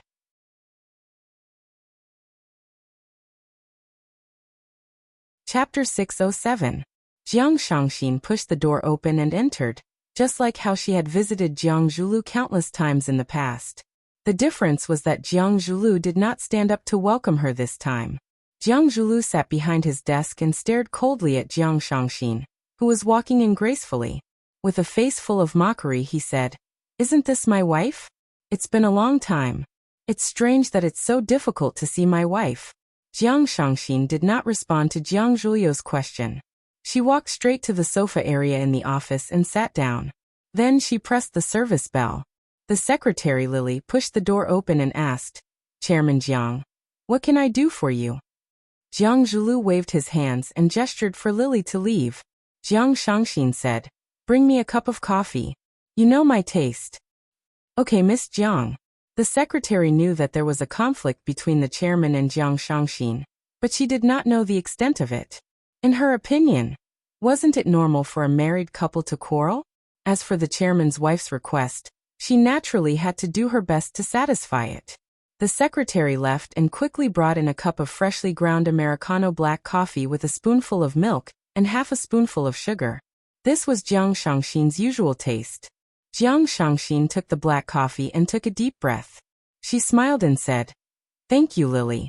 You know me better than a man. Miss Jiang, you are too polite." Lily could tell that there was something wrong with his tone. She looked at Jiang Zhuliu with an aggrieved expression and left hurriedly. Jiang Zhuliu leaned against the back of the chair and looked at Jiang Shangxin, who was sitting a distance away, enjoying the coffee. He said, "You left in a hurry the last time, but you came back openly this time. I was still waiting for the news that you were safe after landing in Paris. In the end you ran away with another man. I don't know where you went. What do you want to say this time? Lay all your cards on the table? Prepare to divorce me?" Jiang Shangxin took a small sip of her coffee and said, "I ran away in a hurry the other time because there was a mad dog chasing after me. It was still bearable to let him bite my finger, but if I were to get bitten on my throat, I might not be able to keep my life. How could I not run away?" Jiang Zhuliu laughed heartily. He stood up and walked toward the resting area where Jiang Shangxin was. He looked into her eyes and said, "A mad dog is still a mad dog. Aren't you afraid of getting your throat bitten off by a mad dog? That would depend on whether a mad dog is willing to eat it." "Why?" Jiang Zhuliu stared at Jiang Shangxin's slender neck and said, "Did you smear poison on your neck? If there really is one, mad dog wouldn't mind trying." As Jiang Zhuliu spoke, he had already sat down beside Jiang Shangxin and reached out to stroke her neck. Jiang Shangxin avoided his lecherous hands and said, "It's because I have the dog-beating stick. If a dog dares to bare its teeth at me, I'll hit it with a stick." Jiang Zhuliu stopped what he was doing and stared at Jiang Shangxin with a burning gaze. "Is that so? I'm really curious. What kind of dog-beating stick is it? Take a guess?" Jiang Zhuliu sat up straight and crossed his arms in a businesslike manner. He said, "Jiang Shangxin, since you're here today, you're naturally not here to reminisce about old times with me. Tell me, what is your purpose for coming here? Are you scared? Are you anxious?" Jiang Shangxin looked at Jiang Zhuliu and said, "Actually, it's nothing much. I'm just here to humiliate you." Jiang Zhuliu was stunned for a moment. Then he laughed heartily. He looked at Jiang Shangxin and said, "This way of speaking is very familiar. It sounds like someone. Let me think, who is it? Are you talking about Fang Yan?" "Yes, Fang Yan." Jiang Zhuliu smiled and nodded, saying, "His way of speaking is always so simple and direct. He doesn't hide anything and goes straight to the point, ruthlessly stabbing a person in the chest. No matter how much time has passed, every time I think about it, my heart will ache faintly.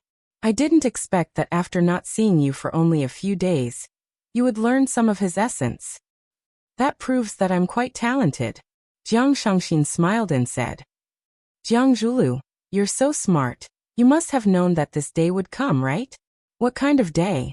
Jiang Zhulu wasn't afraid of Jiang Shangxin's threat and said, I work in the president's office on the top floor of a building worth tens of billions of dollars. I can see the entire city from the floor-to-ceiling windows, and there's a beautiful secretary at the door who satisfies all my requests. As long as I need her, she's willing to take off her clothes and kneel in front of me. I can decide the fate of tens of thousands of people with a single sentence, and I can make many people lose sleep at night with a glance. Jiang Shangxin, I knew that this day would come. I just didn't expect it to come so soon. So you didn't hesitate to kill your own father with your own hands? Jiang Shangxin asked coldly. She didn't treat this man as a human, but as a biting dog, an extremely aggressive beast. Jiang Zhulio's expression was ferocious and he said, I'm afraid I'll have to disappoint you. I really didn't kill my father. It was Fang Yan, your new boyfriend. Don't be fooled by his gentle and refined appearance. He's ruthless and vicious. As your husband, I still have to warn you. Be careful that he doesn't eat you up and kick you away, swallowing you up to the point where not even your bones are left. Thank you for your kindness, Jiang Shangxin said. You really are a dutiful ex-husband. Ex-husband. Jiang Zhulu laughed and said, I really didn't intend to divorce you. Although you have a new man, I love you so much. How can I bear to let you leave me? Shangxin, do you know? You're my most precious asset now. No matter what happens, I want to be with you. Jiang Shangxin stirred the coffee in the cup with a steel spoon. After hearing what Jiang Zhulu said, she giggled and tucked her long hair behind her ear. She said, Jiang Zhulu, did you think that I came here today to lay all my cards on the table and divorce you? Did I want to take away half of your family's wealth? This has nothing to do with money. I just can't imagine how I can survive without you. Jiang Zhulu said such touching words of love, but his gaze toward Jiang Shangxin was filled with hatred and coldness. He knew very well that the wife he had married was not a kind person. In the past, he wasn't afraid. On the contrary, he felt that such a wife would have the desire to conquer. However, as the situation developed, he already felt that it was difficult for him to control her.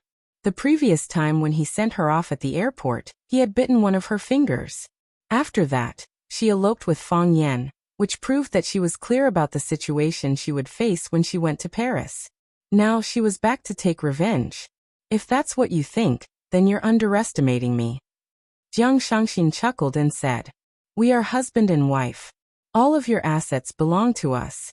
Although you don't have enough shares in the Longtu Group now, you will have more or less some. If you go to jail and go to the police station, won't all these shares fall into my hands? Divorce? How is that possible? Jiang Zhulu, when you are in danger, I will not leave you no matter what.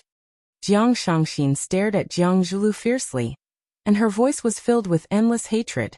She said, I will always be by your side. I will take away everything from you. I will make you have nothing. Why do you want to divorce? Even if you take away half of the assets after the divorce, you will still have the other half. I don't want to wait until you are released from prison to have a lot of money for you to squander. Jiang Zhulu, I hope that you die in prison. Even if you are released, I want you to become a beggar on the streets. You are a good husband, and I have to work hard to be a good wife. Are you satisfied with this? The premise of you saying all this is that I will go to prison. If I don't go to prison, everything will still be in my hands, and you will still not get anything. You can forget about taking away Longtu from me. It is also my duty to send you to prison. Jiang Shangxin said calmly. In that case, you already have evidence in your hands that can throw me into prison? Yes. Jiang Shangxin said. I think it is enough. If you have evidence, you can just hand it over to the police station. Is there a need to tell me all this? Jiang Zhulio's face turned green and he said, Moreover, I will transfer the assets that belong to me to my relatives. I will let you have everything. Your relatives? Transfer to who? Jiang Shangxin's face was full of disdain. She said, if you really treat them as your relatives, then don't harm them. If you give your assets to your mother, do you think they will let her off? Your father's death has already given her a fatal blow. If you give your shares to her, you will be forcing her to a dead end. However, I quite agree with you doing this, because you will realize that not only will you have nothing, but you will also have no relatives in this world. Jiang Shangxin. Jiang Zhulu shouted at Jiang Shangxin.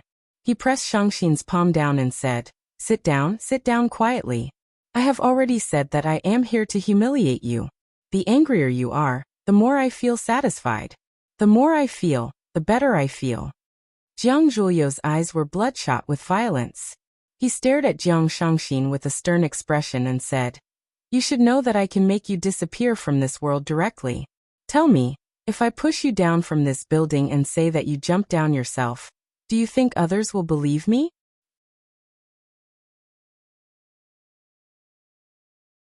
Chapter 608. Miss, what do you think this is?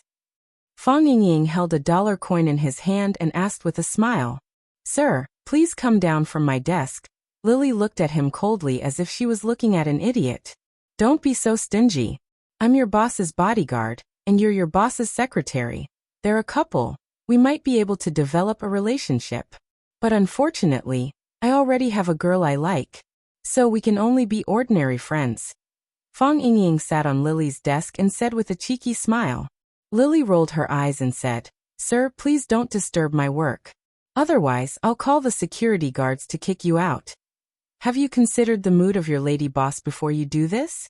Or do you want to replace your lady boss as the new lady boss? You. Okay, I'm just joking, come watch carefully. I'll show you a magic trick. After you see my magic trick, you won't want to see anyone else perform magic anymore.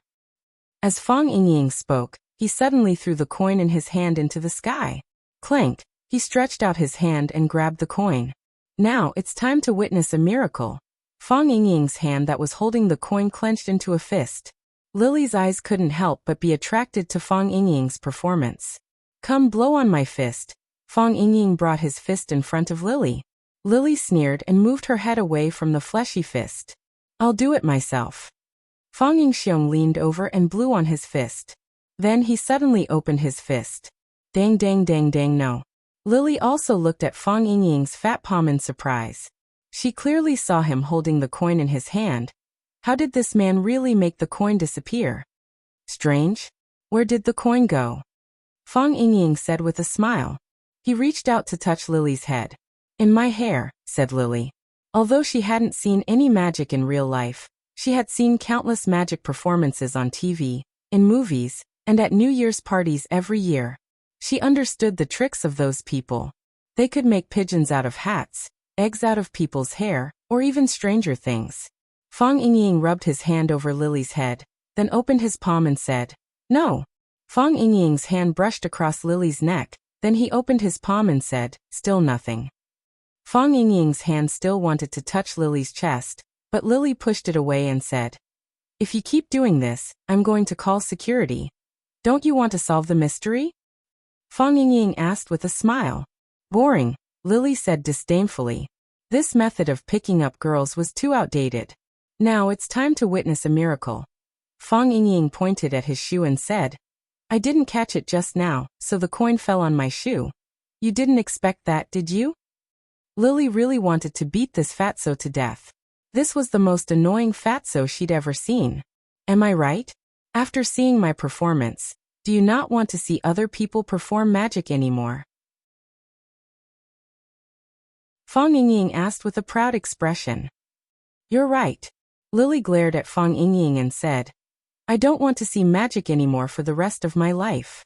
After the hero, there will be no more heroes. Fang Yingying felt lonely at the top. This was a war. Jiang Zhulu knew this very well. This woman was a poisonous snake that wanted to bite people. Right now, she opened her sexy little mouth and was about to spit venom at him. Of course, he couldn't just let himself be captured. Bang!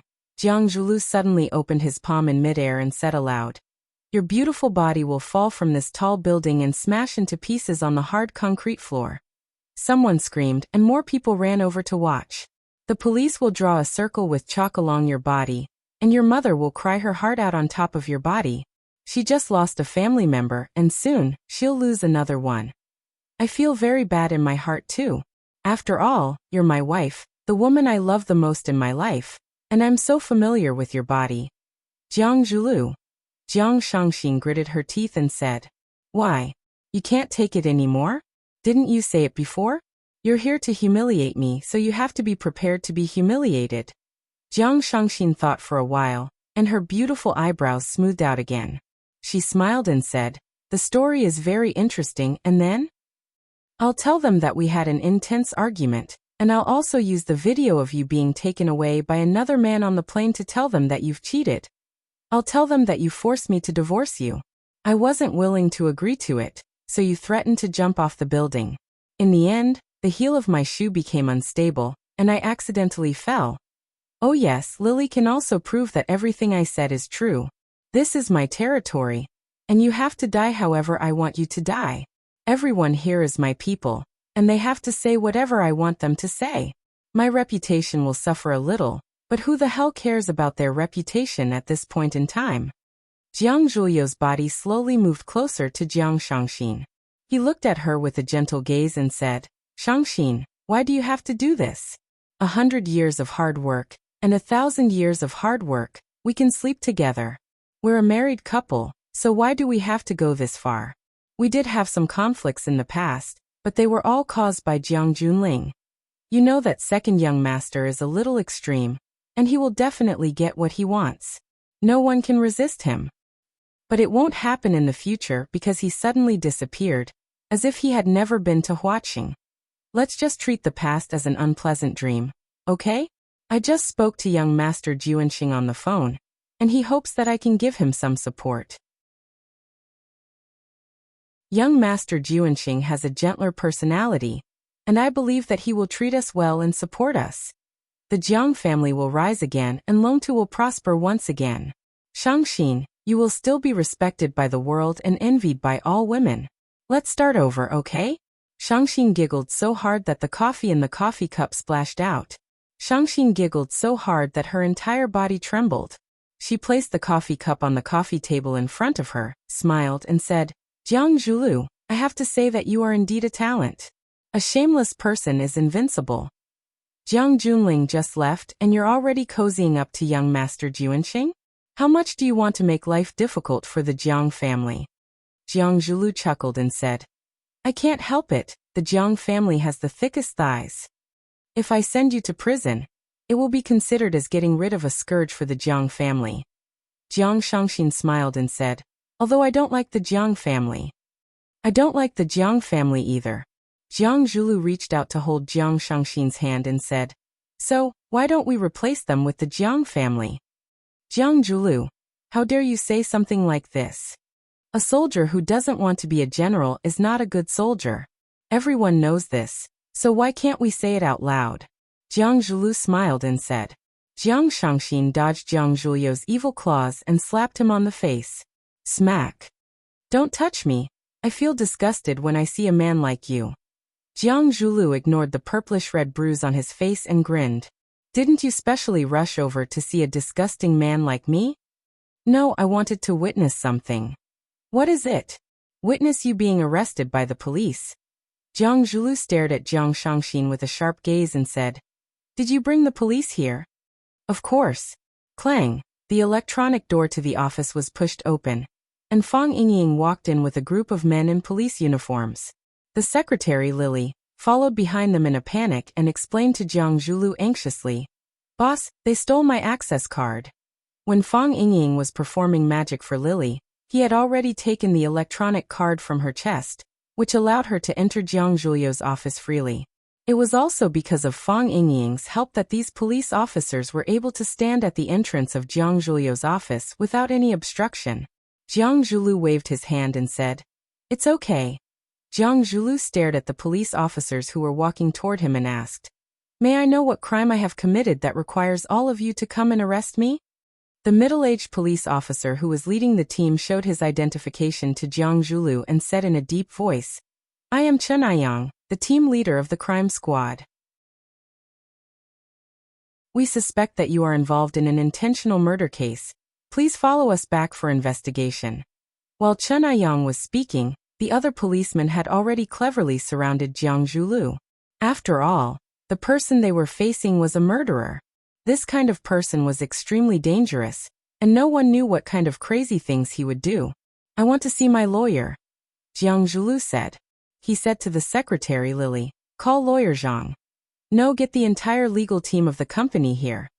Just as Lily was about to make the call, Jiang Shangxin got up from the sofa, looked at Lily and said, Jiang Zhulu has been arrested, and I am in charge of all the matters of the Longtu group now. Oh, I am also in charge of Jiang Zhulu's personal matters. Lily looked at Jiang Zhulu with a troubled expression and hesitated if she should make the call immediately. Jiang Zhulu had been arrested by the police, and Jiang Shangxin had become the new controller of the Longtu group. If she still listened to Jiang Zhulu's orders, how would Jiang Shangxin deal with her? Lily. Jiang Zhulu looked at Lily calmly and said, I will be fine and I will be back very soon. Call lawyer Zhang. Jiang Shangxin walked to the police officers and said, Comrade police, he is my husband and he is a scumbag. Take him away, I will find him the best lawyer. Chen Aiyang waved his hand and shouted, Take him away.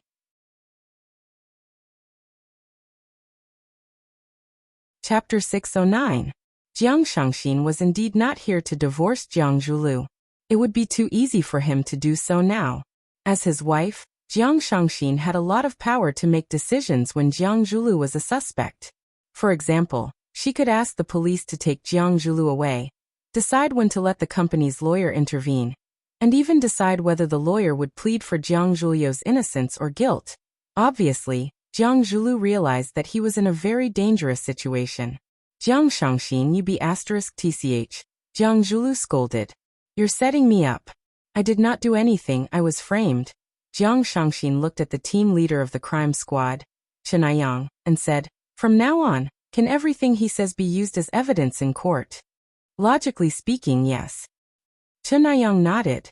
I won't do that. Jiang Shangxin said, because he is my husband. I love him. Chen Aiyang chuckled and said, Miss Jiang is the victim. If you are not willing to pursue his responsibility, then we can pretend that nothing happened. Thank you for your understanding. Jiang Shangxin said gratefully.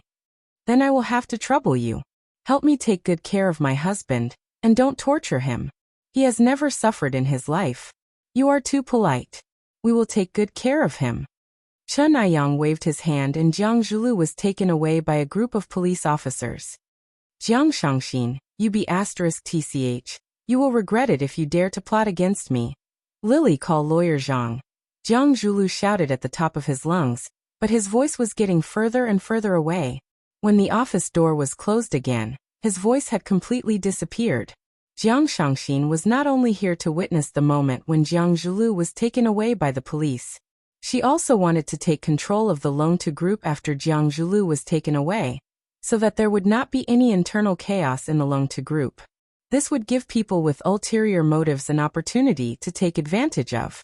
Only Jiang Shangxin, Fang Yingying, and Lily were left in the office. Just as Lily was about to leave, Jiang Shangxin shouted, Lily! Lily shuddered, turned around and asked Jiang Shangxin, Miss Jiang, do you have any other instructions?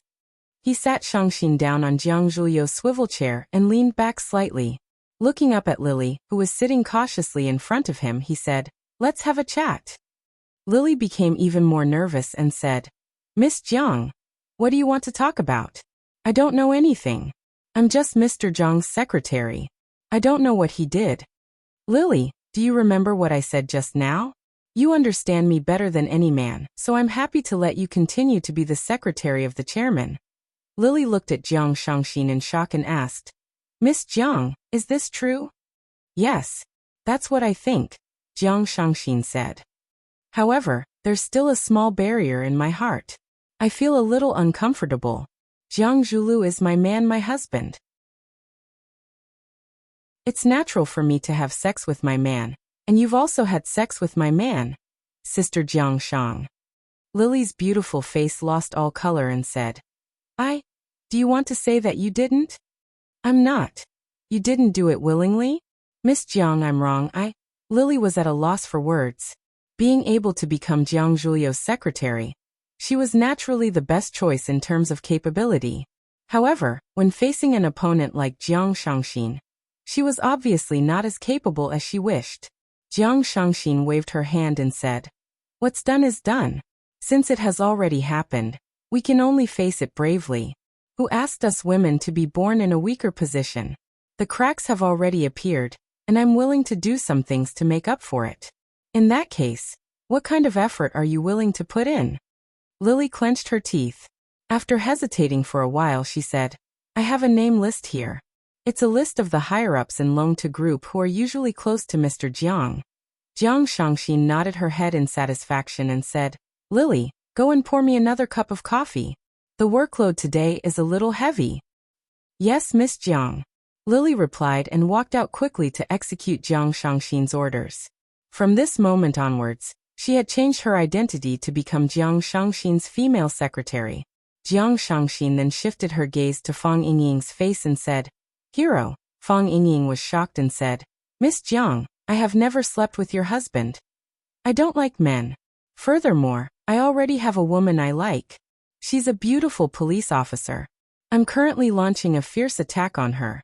Fang Yingying explained with a serious look on his face. "You must believe me on this." Jiang Shangxin sighed helplessly and said, "Are all men with the surname Fang so cheap?" "Not really." Fang Yingying shook his head and said, "Some men who don't have the surname Fang are also very cheap." Jiang Shangxin took the cup of coffee that Lily brought over and drank it to moisten her throat. Only then was she able to continue the conversation with Fang Yingying. She said, "I really have to thank you for today. I only used a brilliant magic trick to confuse the secretary, and found the special elevator card and Jiang Zhuliu's office card from her. Actually, I wasn't of much help," Fang Yingying said humbly. "I still have to thank you." Jiang Shangxin stood up. She was very clear about the relationship between Fang Yingying and Fang Yan. She really couldn't put on the airs of a superior when dealing with this person. "Can you give me some personal space? I want to make a few phone calls." "You want me to go out first, right? Just tell me directly," Fang Yingying said. "I'm a very smart person. I'll understand once you say it." After Fang Yingying walked out, Jiang Shangxin took out her cell phone from her bag and dialed a familiar number. The call was picked up very quickly. Jiang Shangxin said in a sweet voice, "The matter has been settled. Jiang Zhulu has been taken away by Officer Chen from the crime squad. What instructions do you have?" "Take control of Longtu." A man's voice came from the other end of the line. "Longtu Group is so big and complicated. I'm afraid I can't do it," Jiang Shangxin said timidly. A man's teasing laughter came from the other end of the line. He said, "Are you sure you can't do it? If you really think that you're not capable, then I'll get someone else to do it. I believe that Chaoga can do it well." "You're so annoying," Jiang Shangxin said coquettishly. "I'm just saying. Can't you encourage me? With the shares in my hands and the shares that you can control now, we have enough power to speak in Longta Group. What's left is to kick out the other unimportant people. Can you do it?" "I'll work hard," Jiang Shangxin said. "Not work hard. You must do it." The man's voice became stern. He said, "I know it's difficult. You have to face the Lan family and the Jiang family. You can only choose between the Jiang family and me. If you can't do it, I'll choose someone who can." "Yes, I'll definitely do it." Jiang Shangxin clenched her teeth and said, "I believe you." The man's voice became gentle again. "It's not too late to quit now. I don't like to force others. I don't like to put others in a dilemma. That kind of feeling, it's really not good. I can't quit," Jiang Shangxin said, "because I know that this is my best chance." "Good luck," the man said. "When are you coming back? When can I see you?" "Everything depends on fate," the man said. The call had been hung up. She could only hear the busy tone. Jiang Shangxin held her phone in a daze. She thought that the most important thing for her now was to control the overall situation. She pressed the phone and said, "Lily, ask Lawyer Zhang to come and see me." "Everything depends on fate," Tianjizi was busy cutting the dried herbs into small neat pieces. He answered without turning his head. What kind of person is fated destiny? Fang Yan said impatiently. Where does he live? I'll go and ask him when he's going to give me the Tai Chi painting. It's not the right time yet, Tianjizi said. Am I the dragon soul guardian that you've chosen? Yes. Tianjizi replied. One of them. You said that you'll give me the Tai Chi painting as long as I achieve the Heart of Three Treasures. Fang Yan said. I said that you'll have the chance to become my disciple when you achieve the Heart of Three Treasures. Tianjizi said. Aren't you guys lying? Fang Yan said angrily. It's like you tricked someone to spend 1 million on a lottery ticket, but the first prize is a bicycle. Tianjizi waved the medicine knife in his hand and slashed at Fang Yan's head. He shouted, Who are you calling a bicycle? Fang Yan cleverly dodged the attack and said, Old man, don't be angry. I just want to reason with you. You've kept me in suspense, but you're not willing to take it out for me to see. I still don't know if there's such a thing as the Tai Chi painting. The Tai Chi painting isn't with me. Tianjizi said. Fang Yan opened his eyes wide and asked, Where is it? Where it should be. Do you know what I don't like the most about you quacks? You're always rambling on and on. Things that can be explained in a single sentence, but you're making it so confusing. Where exactly is it? Tianjizi put down the hatchet and took the towel from Fang Yan to wipe his hands. Then he took the teacup from Fang Yan and took a sip of tea. Then he said, Are you really ready to accept the Tai Chi painting and take on the responsibility of protecting the dragon soul? I'm not ready yet, Fang Yan said. I just want to check the goods first, to see what the Tai Chi painting is.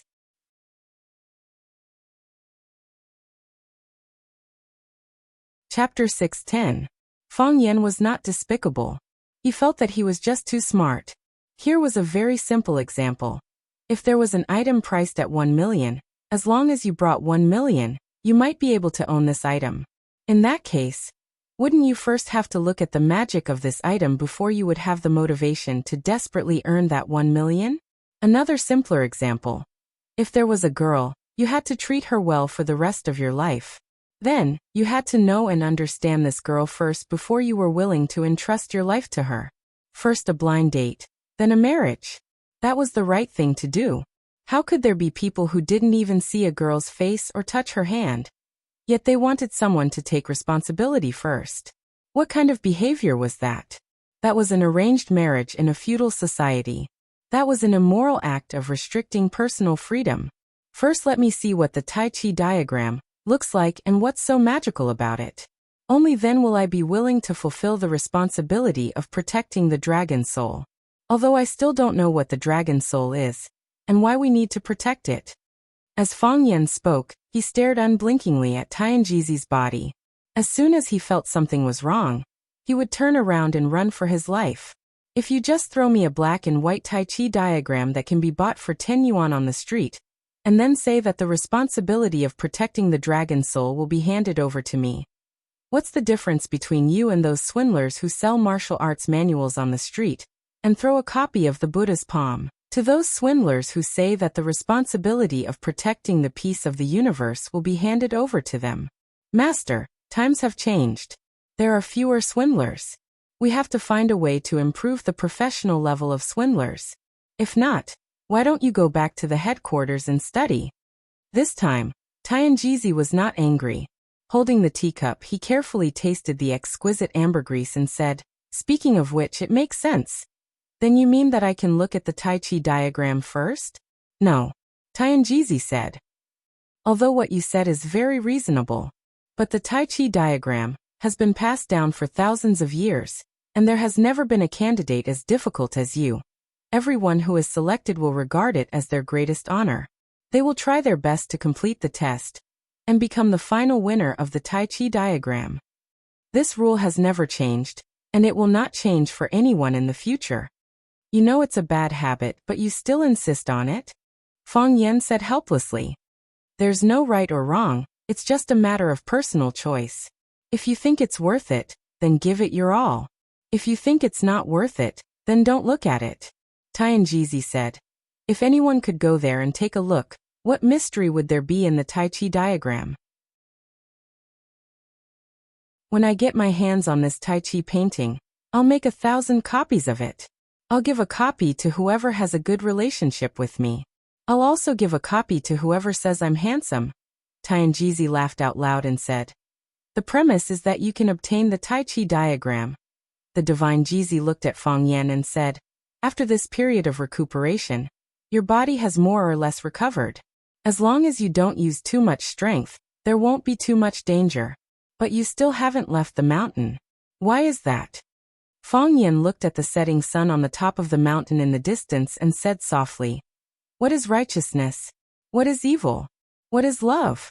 What was hatred? A person's life is 100 years long. Is it the ambition in our hearts that we pursue? Or is it the worldly view? If God has eyes, then he should open his eyes and take a good look at the world.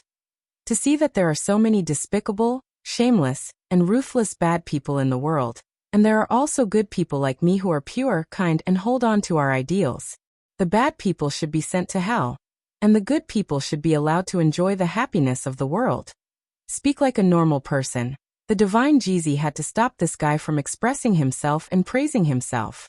It was said that everyone had a face, but he had never seen Fang Yan go out with a face. He didn't know where he usually hid his face.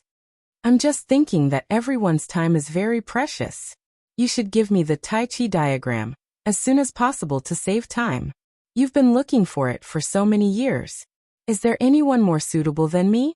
Anyway, it will be mine sooner or later, so it's better to give it to me as soon as possible." Fang Yan said it so confidently that no one could refute him at all. "Although I don't know what the Tai Chi diagram is, I know that this Tai Chi diagram must have something to do with our Taoist Tai Chi. You also saw that I was beaten half to death by that old man Song transplanting seedlings.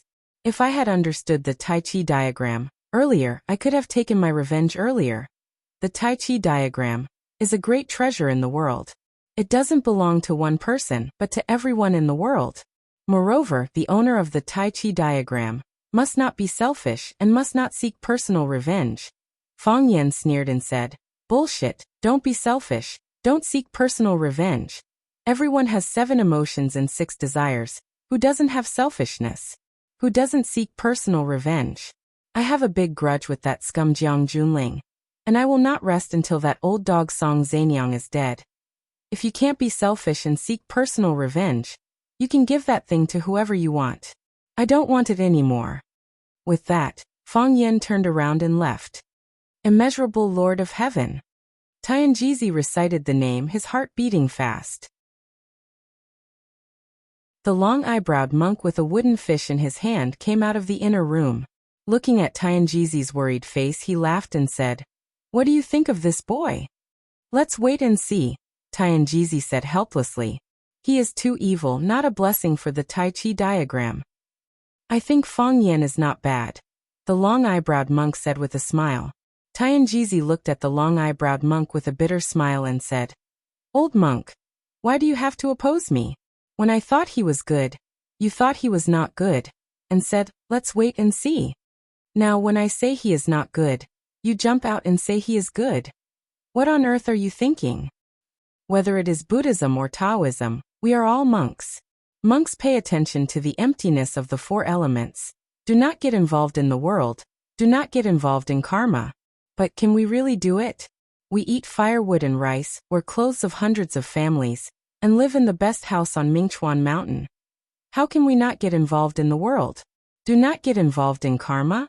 Believers call us old immortals, but we know that we are not real immortals. If we are not real immortals, if we want to live, we naturally have to get involved in the karma of the world. Whether we believe it in our hearts or not, we must insist on it with our mouths, uphold justice, uphold benevolence, and uphold forgiveness. Because we are monks, our identity has already determined our way of thinking. What Fang Yan said is very reasonable. Who doesn't have selfishness? Who doesn't seek revenge? He lives more thoroughly than we do. So what? Tianjizi asked. Even if we think Fang Yan is not bad, he is still not the most suitable candidate for the Tai Chi diagram. Yes. The long-eyebrowed monk sighed. The Tai Chi diagram is unstable in yin and yang. If it falls into the hands of the righteous, it will be good, but if it falls into the hands of the evil, it will be evil. If it falls into the hands of the murderous, then there is only one word: kill. Sigh, let's wait a little longer. Tianjizi sighed. Tianjizi lived on a mountain, and it was a mountain that Fang Yan was familiar with, Xixia Mountain. The first time Fang Yan and Tianjizi met was in a tea house on Xixia Mountain. That tea house was opened by a Taoist disciple. Therefore, when Fang Yan was rescued by Tianjizi and the long-eyebrowed monk, he was also on the mountain when he opened his eyes. He spent a lot of time on the mountain. One reason was to nurse his body. Since ancient times, medicine and Taoism were inseparable. Tianjizi's prescriptions were not comparable to those of ordinary doctors. Another reason was to obtain the Tai Chi diagram from his master. This time, when he was in danger on the summit of One Sword Peak, Fang Yan once again realized that he was weak. He needed a stronger power to protect himself. While protecting himself, he was also protecting his family. He could not die. He did not want to die. Unfortunately, Tianjizi was still unwilling to give in.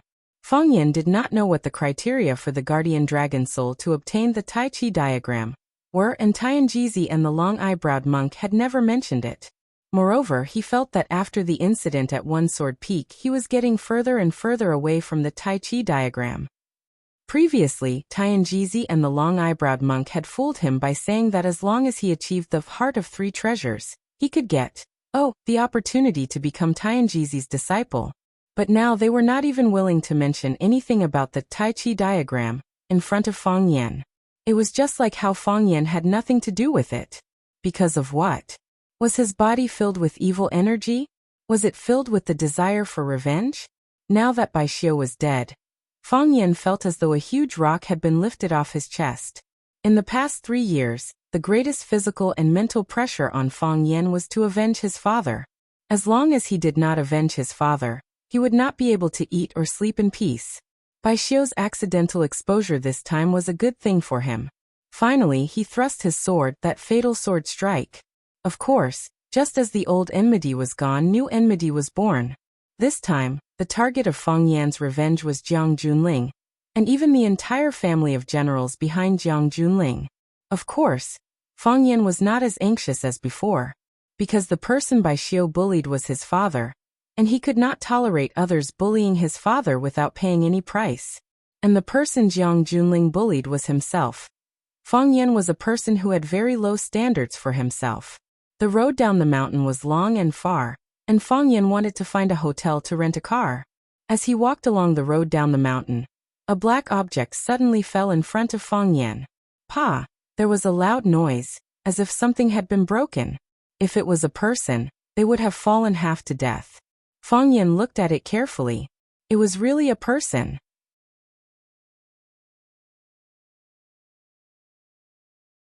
Chapter 6:11. The black object was a person.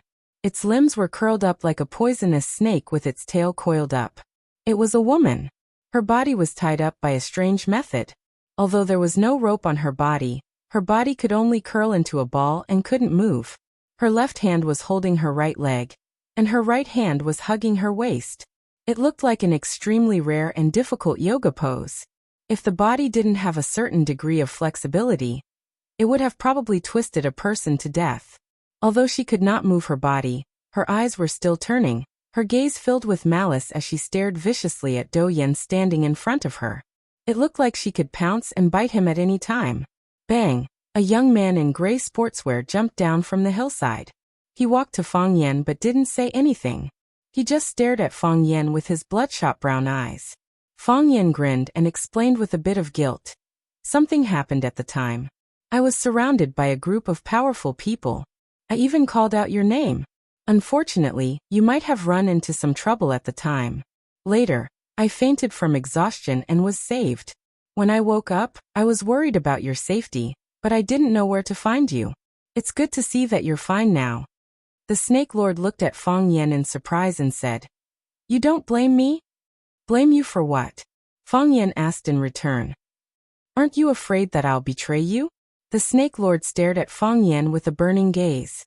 Fang Yan looked at the Snake Lord seriously and said, "When I was about to go down the mountain, I found that you were gone, and the enemies appeared one after another. At the time I did suspect you. I thought that you were in cahoots with them. You worked together to set up this sure kill trap in order to kill me.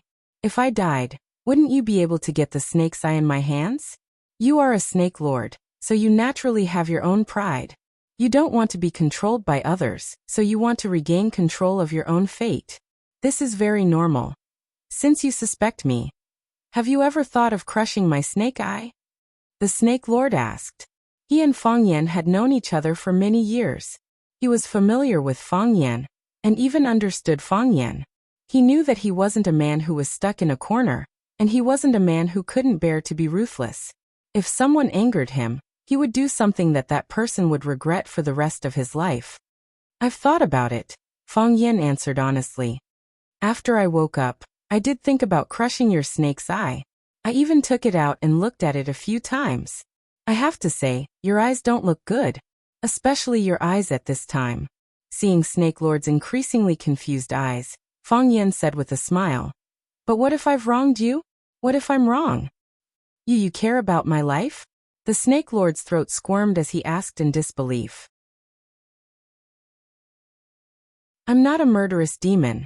Why would I not care about your life and death? You also know that I've never taken the initiative to hurt anyone since I was young. You're also a living being. If I crush your snake's eye because of my own guesses and delusions, then what's the difference between me and those murderous demons?" The Snake Lord's eyes were moist, and he remained silent for a long time. What kind of F***ed-up society was this?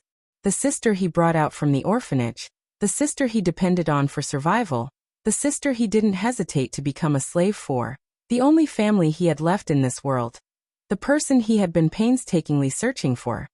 They finally met, but what awaited them was her betrayal. She poisoned him, using the method she was best at. The only hope in his life turned into despair, and the only lighthouse led him into hell and death. He felt that he would rather die than live. However, contrary to all of this, the person he wanted to kill in the past, the person he made a slave in order to save his sister, the person he wanted to escape from the control of every moment, the person who controlled his life and death, the person who controlled his fate, the person who held the snake eye in his hand. When his life fell to the bottom, the person chose to help him. He cared about his safety, and he gave him his trust. Perhaps to Fang Yan, what he had given him was insignificant, but to the Snake Lord it was like a piece of wood when he was drowning, an oasis in the desert. This was enough to save his life. In life, there would always be some people who were worth sacrificing for. The Snake Lord looked at Fang Yan and said, "I came to you because I owe you an explanation." He pointed at the woman in black lying on the ground and said, "She's my sister." "Oh." Fang Yan didn't even want to look at the woman in black, and kept his eyes on the Snake Lord and said, "You threw her in front of me, and I've already understood a lot of things. What I want to tell you is, in life, who wouldn't meet a few cruel and unscrupulous people? You're just a bit more unlucky than others. You only have one person by your side, and she's an idiot. But this is good. After you've confirmed that she's an idiot, you don't have to be nice to her anymore. Be nice to yourself, even if you're an idiot. It's a comfortable idiot." The Snake Lord's nose was a bit sore, but he still stubbornly explained, "She went to find me and poison me. I wanted to save you, but I lost control of my body. After I escaped, I ran to find you, and saw you being carried by a Taoist priest and walking here. I followed them, guarding the mountain." Fang Yan nodded and said, "Are you okay?" The Snake Lord said, "I'm fine." Fang Yan sighed softly and looked at the pitiful man in front of him. He took out an old sheepskin bag from his pocket and threw it to the Snake Lord, saying, "This is your snake's eye. I've been prepared to return it to you. Your sister has been found. Although the results weren't ideal, she's still alive. So there's no need for you to stay by my side to protect me anymore." The Snake Lord took the snake's eye and asked in a muffled voice, "Where do I go?" "Where do you want to go?" The Snake Lord thought seriously and said, "I don't know. I used to want to find my sister and bring her back to Xiangxi, but now she doesn't want to go back." You used to live for her, now live for yourself, Fang Yan said. Set her free, and set yourself free as well. The Snake Lord looked at Fang Yan and said, You're not going to kill her? I'm not going to kill her, Fang Yan said. The person she betrayed is you, and the person she hurt is also you. If I kill her, it will only make you hate me. Why would I do such a stupid thing? The Snake Lord thought about it and said, I want to go with you. Then set her free, Fang Yan said. The Snake Lord nodded and said, Fine. The Snake Lord crouched down and looked at his sister's hate-filled eyes, saying, I'll let you go. As he spoke, he pulled out one of his sister's arms. Like a dead knot, once the thread was untied, the other knots would also be solved. The Snake Lord then took out a medicine bottle from his pocket. He poured out a red pill from the bottle and fed it to his sister. Bang! The woman flipped over and pushed the Snake Lord to the side with a slap. She stared at Fang Yan fiercely and asked, Did you kill him? Who are you talking about? Fang Yan was confused. The Snake Lord's expression became even more pained, and when he saw Fang Yan looking at him, he turned his face to the side. He didn't want to hear that man's name. Every time he heard it, it was like stabbing a knife into his heart. He didn't know what love was, but he could clearly feel what pain was. He was in so much pain. Bai Xiao. You killed Bai Xiao, didn't you? You killed Bai Xiao? The woman's eyes turned blood red, and her body made cracking sounds. Every part of her body could move freely. The Snake Lord looked at her and said, Go. The woman didn't care about the Snake Lord's words at all. She didn't even turn around to look at him. She stared at Fang Yan without blinking. Her body was bent, and her head was tilted forward. She looked like she would rush up and fight Fang Yan at any time. The Snake Lord was like a furious lion, and he roared at his sister. Go! I said go. The Snake Lord's shoulders tightened, and her hands turned into claws. As long as she waited for an opportunity, she would rush up and tear Fang Yan to pieces. You killed Bai Xiao. Why did you kill Bai Xiao? I want to avenge him. I want to kill you. As she spoke, the woman in black suddenly dashed toward Fang Yan. Her body was like a spring, but also like a poisonous snake that wanted to attack its prey. Her body was light and agile, and her steps were strange. Hissing sounds came from her mouth. It was the sound that poisonous snakes would make when they attacked. Clang! The Snake Lord rushed up from behind and grabbed his sister's shoulder. He punched her in the face, causing her body to crash into the rocks on the side. The Snake Lord followed closely behind and grabbed the black-clothed woman's throat. He pressed his sister's head and slammed it against the stone wall. Clang! The woman's head slammed against the stone, and a bloody groove appeared on her forehead. Clang! The black-clothed woman's head was once again smashed against the stone, and the bones inside also made a cracking sound. Clang, clang, clang. The Snake Lord seemed to have gone mad. He kept slamming the woman's head against the stone wall. Pa! He let go of his sister's neck and slammed his head against the stone wall. Clang, clang, clang. Why are you forcing me like this? The Snake Lord roared with grief and indignation. Why are you forcing me like this?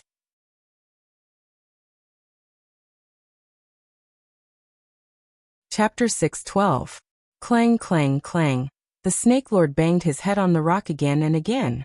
He struck himself until his head bled. He struck himself until his bones rattled. He struck the wall until it cracked. And then there was a rustling of broken sand and stones falling to the ground. He wanted to smash his way out of his pain, to smash through his despair. He wanted to relieve the pain in his head and relieve the pain in his heart. He could endure and cure headaches, but he could not do anything about the heartache. He did not want to hurt his sister and make her hurt him again and again. When she recklessly rushed towards Fang Yan, he had to make a move. He knew that if he waited for Fang Yan to make a move, only death would be waiting for his sister. He knew Fang Yan's strength too well. At that time, he used all his strength, but he was still easily strangled. If he had not taken the initiative to beg for mercy and offered his snake eye, Fang Yan might have broken his neck on the spot. Although his sister was also a snake woman, her strength was far inferior to his. With Fang Yan's current ability, strangling her was no different from killing an ant. The Snake Lord did not see the scene of Fang Yan fighting with others, so he did not know the fact that he was seriously injured. She wanted to avenge that man and kill Fang Yan. In order to protect her, he had to take the initiative to attack her. The Snake Lord felt that he was too wronged and too suffocated. He was like a balloon that was full of air, and a slight touch could cause him to explode with a bang. After he attacked his sister, the Snake Lord felt that death was better than living. He had never treated her like this since he was young. He hoped that he was the one who experienced all this, just that his sister could live well. Fang Yan stood to the side and watched the Snake Lord go crazy, but he did not intend to stop him. He could understand the Snake Lord's feelings at this moment, just as he could understand the Phoenix's feelings at that time. In life, people had to go through countless difficult choices. He chose his sister, but she chose another man. He was a loser, a pitiful person. From now on, he would have no relatives in this world, right? He did not know who to share his joy with, and he did not know who to tell his pain. He was like a transparent person. Kwang, the Snake Lord slammed his head against the stone, and a protruding sharp stone pierced his forehead. Then blood spurted out of his head. The Snake Lord finally calmed down, and felt a little dizzy. Fang Yan took out a large medicine bottle from his pocket, and threw it over, saying, "Stop the bleeding." This medicine was stolen from Tianjizi's pharmacy. It had a miraculous effect on stopping bleeding and removing blood stasis. It was a must-have medicine in Jianghu. Snake Lord took the bottle and poured some gray powder onto his forehead. Then he returned the bottle to Fang Yan. "Feeling better?" Fang Yan asked Snake Lord. "I feel better now," Snake Lord said. "Come back with me if you're comfortable," Fang Yan said. "If you don't have a place to eat, eat at my place. If you have no place to stay, stay at my house. If you have no place to go, make my house your own. From now on we are friends and brothers. If you don't mind." Snake Lord's throat felt like it was winter, but he couldn't say anything. Fang Yan reached his hand out to Snake Lord and smiled. "You don't want to?" "No." Snake Lord shook his head. I don't think I deserve." Fang Yan grinned and said. "You're the Snake Lord, the king of snakes. As long as you don't ask me to kowtow to you every morning and night, everything else won't be a problem." Snake Lord opened his mouth and wanted to laugh, but then started crying again. He wiped the tears from his eyes and said, "I'll go back with you. We are friends, brothers," Fang Yan said. "Friends." Snake Lord struggled to say this word. In his previous life, he had never said this word to anyone. To him, it was something unattainable. "Brothers." Fang Yan clenched his withered and skinny hand and said, "That's right." Snake Lord wanted to dodge. He wasn't used to being so close to people. His right foot took a step back, but his left foot remained standing. He thought that it was time for him to make some changes. His little sister was right about one thing: he should live in the city, among people. He should have friends, brothers. He should have a different life. "Let's go," Fang Yan said. Snake Lord nodded, but his gaze couldn't help but fall to the ground. After being hit by Snake Lord's crazed attacks, the woman in black's head was heavily injured. After the Snake Lord loosened his grip on her neck, her body softly fell to the ground. It was like a lifeless corpse. Her forehead was bruised, blood staining the rocks and weeds on the ground. "Let's go," Fang Yan said. "She's letting go of you. You should also let go of her. She will have her own new life, and so will you." The Snake Lord nodded and followed Fang Yan down the mountain with large strides. Fang Yan walked quickly, while Snake Lord walked boldly. To them, this was a journey to a new life.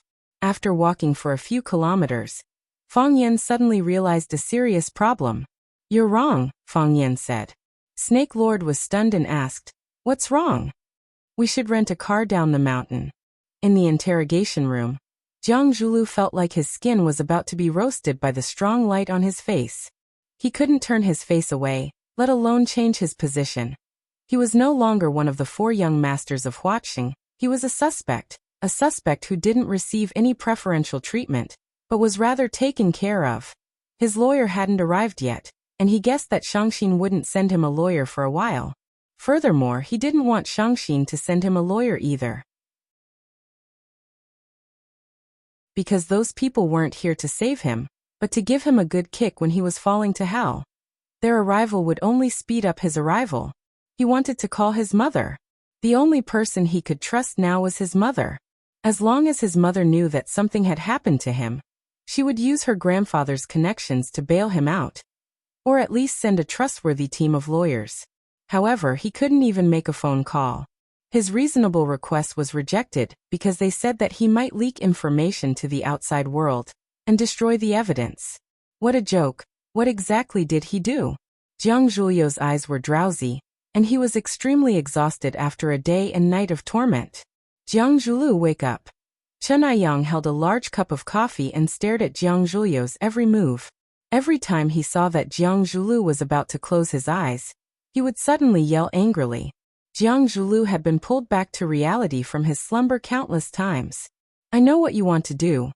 Jiang Zhuliu's eyes were bloodshot, and he sneered at Chen Aiyang.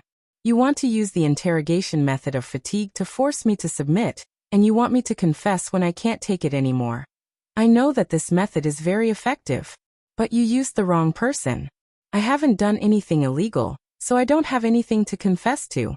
Also, when my team of lawyers comes, I want to sue you for abuse of force. We didn't abuse of force. Chen Aiyang took a big gulp of coffee and said, Did we touch a single finger of yours? Did we beat you? We just want to solve the case as soon as possible, and not give the criminals any chance. I know that you, Jiang Zhuliu, have a lot of power, and with a single word, countless people will jump out to work for you.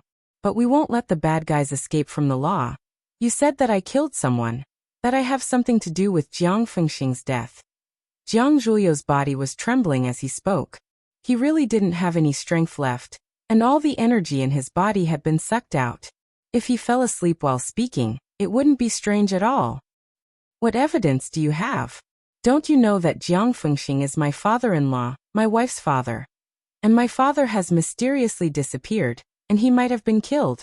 I should have called the police long ago, right? Instead of looking for the real murderer, you brought me the victim. Is there any justice in this world? Looks like you won't shed a tear until you see the coffin, Chen Aiyang said. I don't care what method you use, and I don't care who incited you. Jiang Zhuliu gritted his teeth and said, Don't even think about making me yield. I'm afraid it's not up to you, Chen Aiyang said. He put down the coffee cup in his hand and said to a young policeman standing behind him, Bring his accomplice here. Yes, Captain, the policeman replied and walked out quickly. After a while, a few policemen brought a middle-aged man in shackles into the room. Jiang Zhuliu, look who's here. Chen Aiyang shouted again. Jiang Zhuliu struggled to open his eyes. When he saw the man standing in front of him, he was startled and asked, Who is he? I don't know him. Don't try to frame me. Jiang Zhuliu, the man in the handcuffs said with a wretched expression, Stop struggling. When we went to pick someone up, you sat in the back of my car and almost vomited a few times. You hid it very well, but did you think no one saw it? Also, you killed your father-in-law with your own hands. There were a few witnesses at the scene, and I also have evidence. Chen Aiyang looked at Jiang Zhuliu, who had a grim expression, and said, The evidence in his hands is now in the hands of the police. Jiang Zhuliu, accept your fate. Blurg.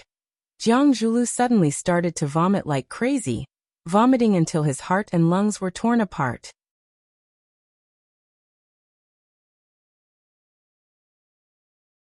Chapter 6:13. Jiang Zhuliu had not eaten anything for an entire day and night. He only drank a few cups of coffee provided by the police to keep him awake. Therefore, he only vomited out the brownish-yellow coffee juice. He bent over, screamed at the top of his lungs, and vomited over and over again. His appearance was so exaggerated that people were worried that he would vomit out his liver, lungs, and bile. The witnesses' words reminded him of that day. He remembered how he had sat in the bumpy car to pick up his father, his useless and arrogant father-in-law. In order to maintain his powerful image and not be looked down upon by those arrogant martial artists, he had resisted the urge to vomit. He had held it in until today, but he finally could not control it anymore. He had used up all of his tolerance that day and vomited everything that he had prepared to vomit that day. It was also from that day onwards that he turned into a demon. It was also from that day onwards that his relationship with his wife Shangxin fell to the freezing point. It was like a reincarnation cycle. He had returned to the original path, and all the hard work he had put in between was meaningless. He was a complete failure, and he could not change his fate. Give him a cup of water, Chen Aiyang said. A policewoman went out and quickly returned with a cup of warm water.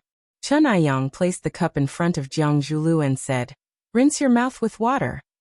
Jiang Zhulu picked up the cup of water and gulped it down.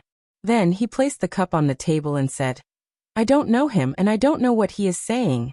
The witness was furious and said, "Jiang Zhulu, I am the Eagle King.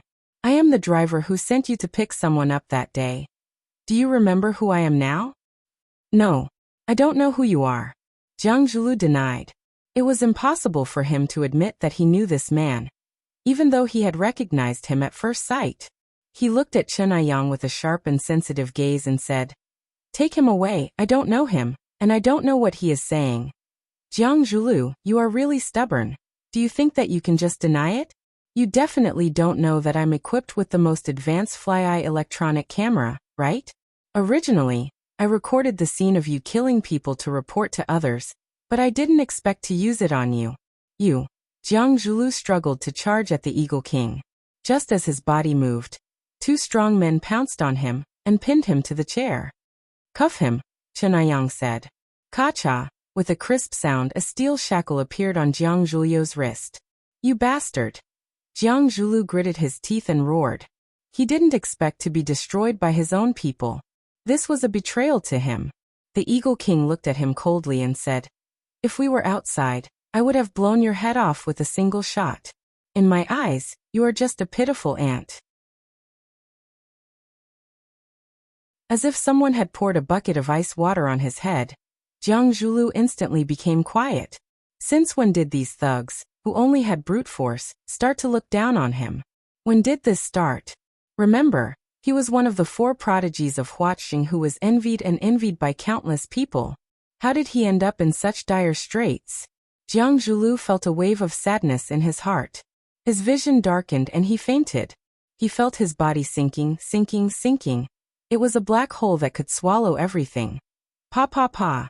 It was a sound that could make one's imagination run wild. Lu Chaoga was sitting on a high chair in front of a floor-to-ceiling window, working. In front of her was an Apple laptop, her hands quickly typing on it. She was working on a feasibility plan. Chaoyan Technology was prepared to invest in their own cell phone research. Chaoyan Technology's core product was the Little Flame energy product. In the past, part of their products were supplied to the military, becoming an important part of increasing Huaxia's military strength. The other part was supplied to the market. Of course, this was mainly reflected in various large-scale machines. For example, ships, planes, hybrid sports cars, or energy vehicles. This was the first time Chaoyan Technology was preparing to put their energy products into civilian products on a large scale. Moreover, it was in the most competitive product field in the cell phone market. What was the most unsettling thing in modern social situations? It wasn't that you couldn't find a toilet when you wanted to pee, nor was it that you couldn't buy a dark beer when you wanted to drink. It was that when you were swiping your phone, the battery of the cell phone beeped and the energy bar turned red. At that time, it was really unsettling, as if there were 1,000 steel needles sitting under your butt. Whether it was Apple's cell phone with the largest market share, or other international or domestic cell phone giants, they all had to face the same problem. The battery life was too poor. Chaoyan Technology started with energy, and they didn't lack the continuous use of energy. Therefore, Lu Chaoga targeted this business opportunity and prepared to produce a cell phone with energy. When you used an Apple phone, you could only use it for a day on a single charge. When you used Chaoyan's cell phone, you could use it for a week on a single charge. Which one would you choose? Nonsense, of course it would be Apple. Because the Apple phone looked more pretentious. The functions of the cell phones were almost the same, and there wouldn't be much difference in technology. Even the battery life had been solved. Then, there was only one problem that Lu Chaoga had to solve. Could the phone produced by Chaoyan improve the user's pretentiousness? Now there were 2 plans.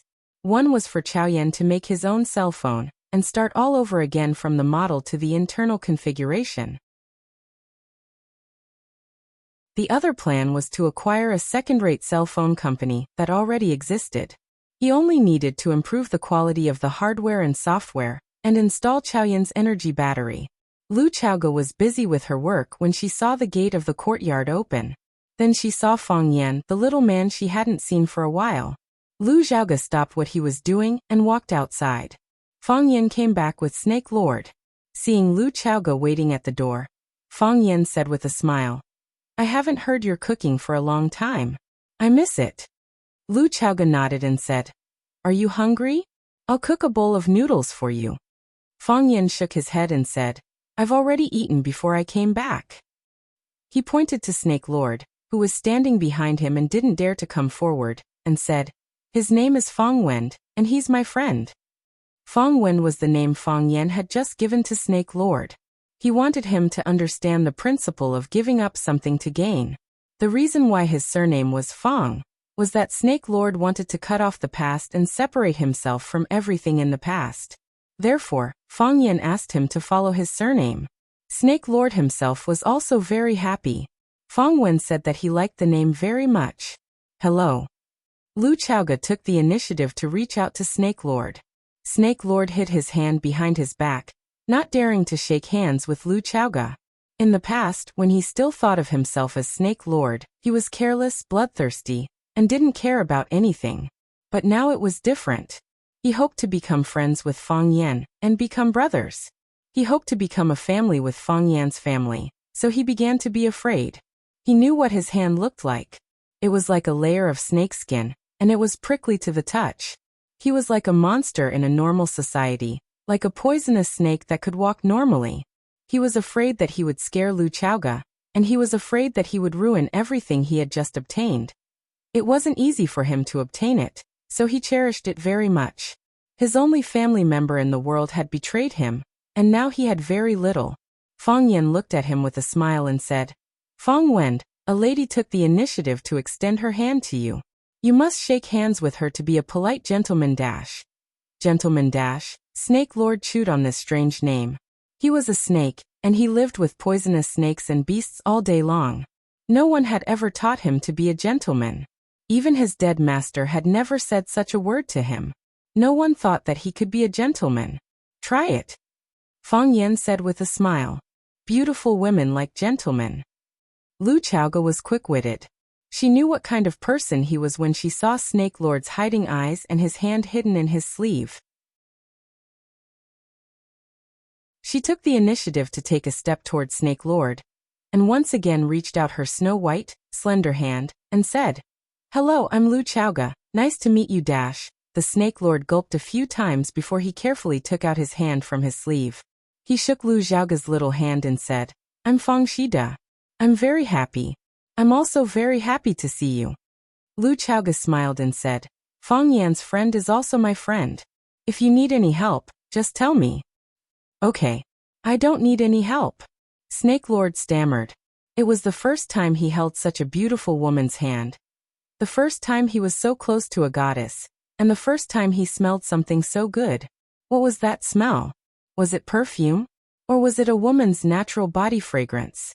Lu Xiaoga smiled and looked at Fang Yan. She said meaningfully, "But Fang Yan said something wrong just now. Not all beautiful women like gentlemen, and some like rascals." Snake Lord became anxious, and his forehead began to be covered in sweat. He hurriedly explained, "I'm not a rascal."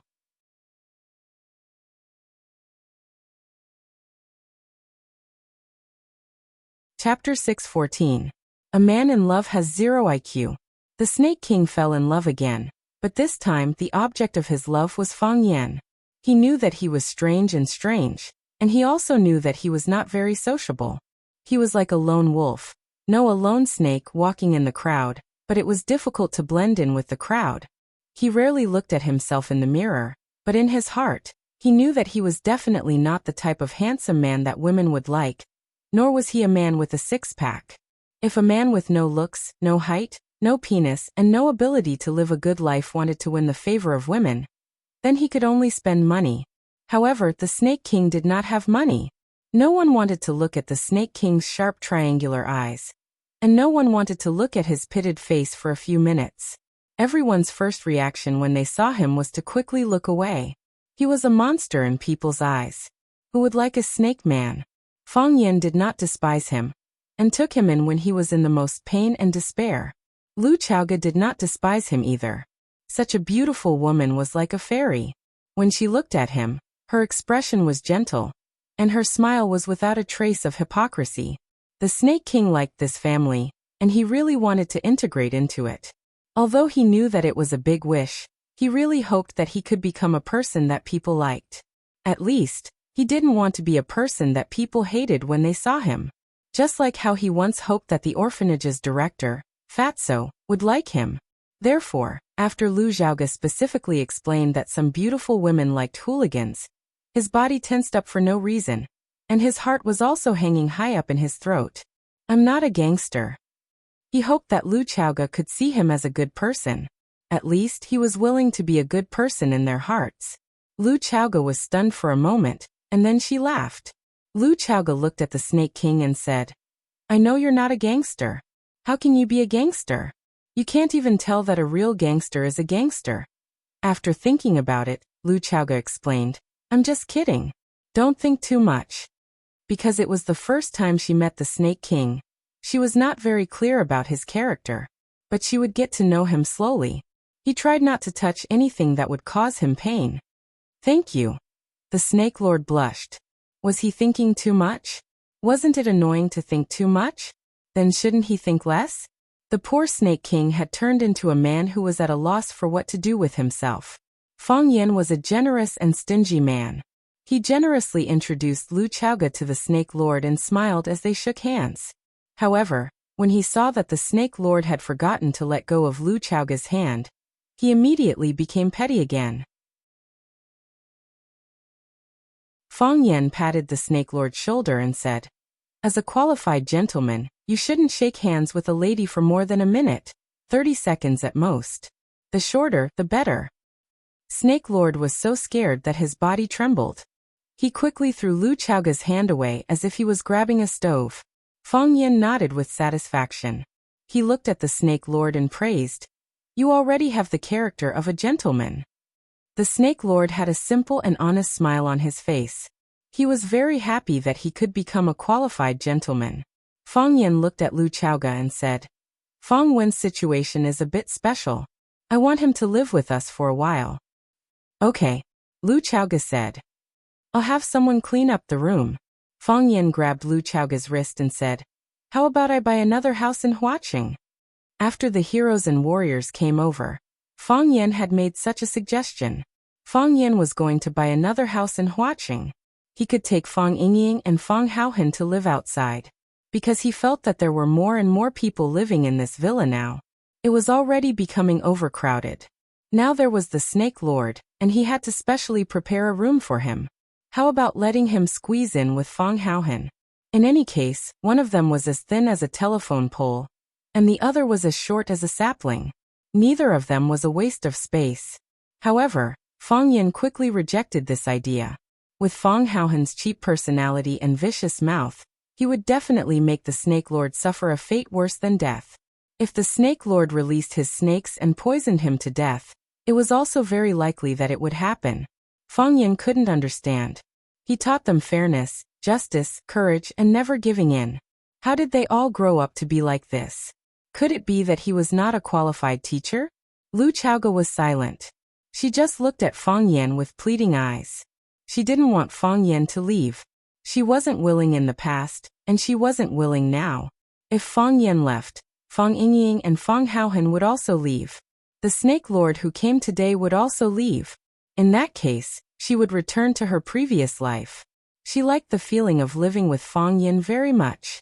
She liked to eat Fang Yan's cooking or cook for Fang Yan. Seeing the deep meaning in her eyes, Fang Yan's heart immediately softened. He let go of Lu Xiaoge's arm and said, Then prepare a room for me. Okay. I'll go right now. A charming smile appeared on Lu Xiaoge's face as she spoke softly. Lu Xiaoge ran upstairs with the nanny to get busy. Fang Yan looked at her back view and sighed softly. They couldn't possibly live together forever, right? You will stay here from now on. Fang Yan smiled and said, Jiang Shangxin was very busy. After Jiang Zhulu was arrested and sent to prison, she became the well-deserved leader of the Longtu group. In the past, she had also done business, helped her mother, and even started her own company. However, she had never thought that she would be in charge of an energy company with assets of tens of billions at such a young age. Furthermore, as the energy industry's performance in the global market became more and more eye-catching, the company's market value was also increasing at a speed visible to the naked eye. With Lily's cooperation, Jiang Shangxin quickly had a clear understanding of the company's situation. Those hardcore Jiang Zhulu supporters were purged, and those who were wavering were roped in. Those who were previously ostracized or oppressed by Jiang Zhulu were put in important positions by her. She constantly looked for people to talk to and frequently made phone calls. Orders were issued one after another, and they received even more feedback. Ever since Jiang Shangxin came to the Longtu group and sent Jiang Zhulu away, she had not left until now. She and Lily were in a high-intensity work rhythm, but Fang Yingying was lying on the sofa in the living room, sleeping for 2 days and eating 6 box meals. Fang Yingying did not like to eat box meals, not because he felt that they were not delicious, but because the portion was too small. It would be gone after a few mouthfuls, and he still had to ask for more. Fang Yingying was also a person who cared about his reputation.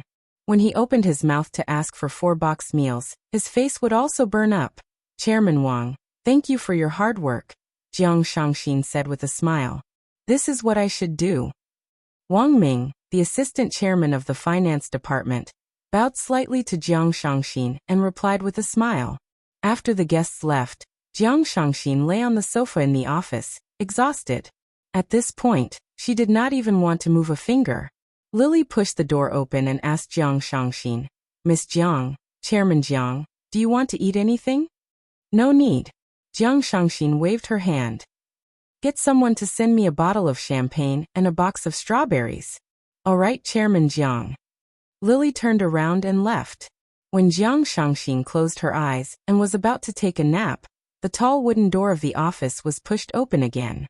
With an apologetic look, Lily said, "Chairman Jiang, Mr. Jiang's mother. Move aside." A stern woman's voice rang out. As she spoke, she gave Lily's body a heavy push, causing her to fall to the ground. With such a huge commotion happening right under her nose, Jiang Shangxin could not continue sleeping. When she opened her eyes and saw the woman standing at the door, she could not help but frown slightly. Jiang Zhulio's mother was also her mother-in-law, Ren Jin. Ren Jin stared at Jiang Shangxin with bloodshot eyes and shouted, "Jiang Shangxin, Jiang Zhulu has been arrested, and you still have the mood to lie in his office and sleep? Do you have any conscience? To think that I have treated you so well. Has your conscience been eaten by dogs?" Jiang Shangxin had originally thought that Ren Jin was a pitiful woman. However, after being scolded by her, she felt that she was a pitiful and hateful woman. Jiang Shangxin climbed up from the sofa gracefully and reached out to flatten the creases in her dress. Placing her hands together on her knees, she looked at Ren Jin, who was standing in front of her, and said, "If you are here to question my character, then I will have to disappoint you. This is the kind of person I am. So, you can leave now." Jiang Shangxin knew. Ren Jin did not expect Jiang Shangxin to be so resolute and almost choked to death by her words. After being stunned for a while, she said angrily, "Jiang Shangxin, there has been no news of Zhu Lu since he was taken away by the police. How can you not care about it? Even if there is a problem between the two of you, you should at least get the company's lawyer to check on it. I went to the police station to ask, but none of the lawyers in the company went to see Zhu Lu. What if he was tortured by them? Shangxin quickly helped Zhu Lu." Jiang Shangxin looked at Ren Jin and said, "I got it. I will communicate with the legal team." "When will you communicate with them?" "At a later date." "When is the later date?" "Jiang Shangxin, get lawyer Zhang here now. I want to talk to them personally. Zhu Lu has been taken away for so long, but you have not reacted at all." Ren Jin stared at Jiang Shangxin with a sharp gaze and said, "You are willing to do anything just to get more assets?" Smack. Jiang Shangxin smashed the glass cup on the coffee table, and the porcelain cup smashed against the wall. Jiang Shangxin jumped up from the sofa and hollered at Ren Jin, You said that I am willing to do anything for some assets? Who is the one who is willing to do anything for some benefits? I'm Jiang Zhuliu's wife, his legitimate wife. In order to curry favor with his master, he actually personally killed my father. He's the one who's unscrupulous. He is not a human, he is a beast. Do you know that your son is a beast?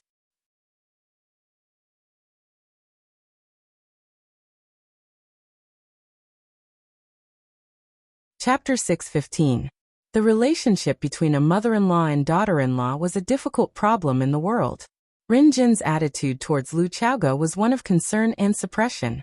She saw Lu Chaoge as the best candidate for her daughter-in-law. She was willing to take care of her, but she also looked down on her psychologically. She had strict requirements for Lu Chaoge's words and actions.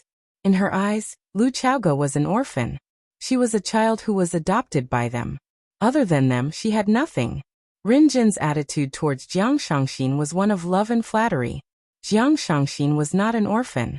Not only did she have both parents, but she also came from the wealthy Jiang family in the capital. If her son was married to Lu Chaoge, it was a low status, then marrying Jiang Shangxin would be a high status. Therefore, it was true that Rin Jin treated Jiang Shangxin well. She had never mistreated Jiang Shangxin. Jiang Shangxin had a high EQ, and would give her mother-in-law gifts from time to time to please her.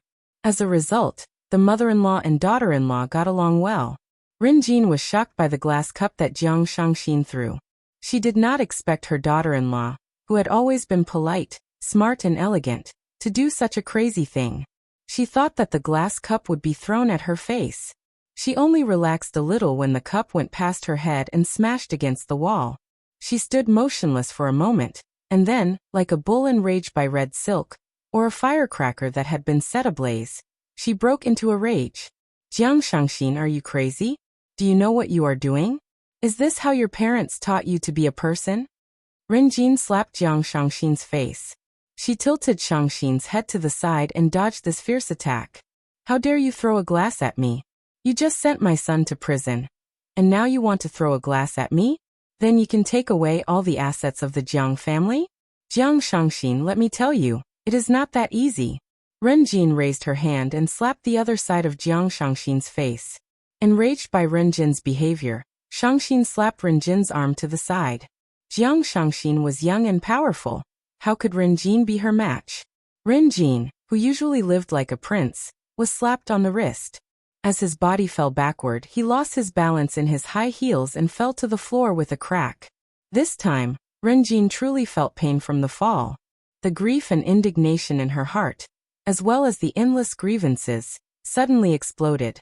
Rin Jin sat on the ground and began to cry loudly without caring about his image. Jiang Shangxin, go ahead and hit me. You can kill me here today. Rin Jin said in a sorrowful voice. If I die, there will be no one left in the Jiang family. You can do whatever you want. You can do whatever you want. Dragon Pool, alive, dead, dead. Zhu Lu was sent to prison and persecuted by you. Now, you want to kill me as well. Jiang Shangxin, you are the jinx of the Jiang family. How much do you want to harm the Jiang family before you are satisfied? With a stern expression, Jiang Shangxin stared at Rin Jin, who was bawling his eyes out on the floor. She said coldly, no one wanted to send Jiang Zhulu to jail. He sent himself to jail.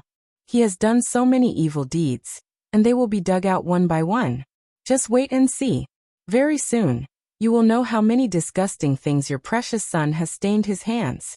Impossible. Ren Jin shouted. Zhulu would never do those things. I know his character. Even though he is a little extreme, he is a good person. His company donates to charity every year. He even adopted many children in the poor mountainous areas. Zhu Lu donated the living expenses and school fees for those children. Jiang Shangxin's mouth was full of bitterness. She said in a mocking tone, I know these things better than you. This is what he used to show off when he wooed me. Which woman doesn't want to find a loving man to spend the rest of her life with? Because it would make her feel that he is so loving to others. He is only wholeheartedly devoted to his wife and her family. She didn't expect that it was just a piece of sheepskin that he wore on the outside. It was a layer of gold that he put on his face. Deep down he is a hungry wolf. He is a devil and a scumbag. Marrying him is the most regrettable thing in my life. Shangxin. Tears streamed down Renjin's face as he looked at Shangxin and pleaded. Shangxin, no matter what, you have to save Zhulu. Please help me save Zhulu. His father is no longer around. He is my only relative. Renjin crawled up from the ground and strode toward Jiang Shangxin. Thump. Renjin knelt down in front of Jiang Shangxin. Shangxin, I beg you. I will kowtow to you. I will apologize to you. You are a woman too. Can you take pity on an old man like me? If I don't have my son, I won't be able to live on. I will die. Shangxin, can you take pity on me by saving Zhulu? Jiang Shangxin looked at Renjin, who was crying and begging bitterly. She felt very upset. Renjin was born into a good family. She was also a woman who came from a big family. However, she had suffered all kinds of setbacks during this period of time. First, her husband disappeared mysteriously after he went out. Until now, not even his corpse had been found. Then her son was taken away by the police. There wasn't even anyone to save him. She used to be extremely proud. However, she didn't hesitate to trample on her dignity. Now she was just a pitiful woman. A mother who prayed for her son's health and safety. Jiang Shangxin squatted down and lifted Renjin's arm to help her up. Renjin knelt there and refused to get up. No matter how hard Jiang Shangxin tried, she couldn't get up. Jiang Shangxin didn't force her anymore. She looked at Renjin and said, I can pity you. However, I will not pity Jiang Zhulu.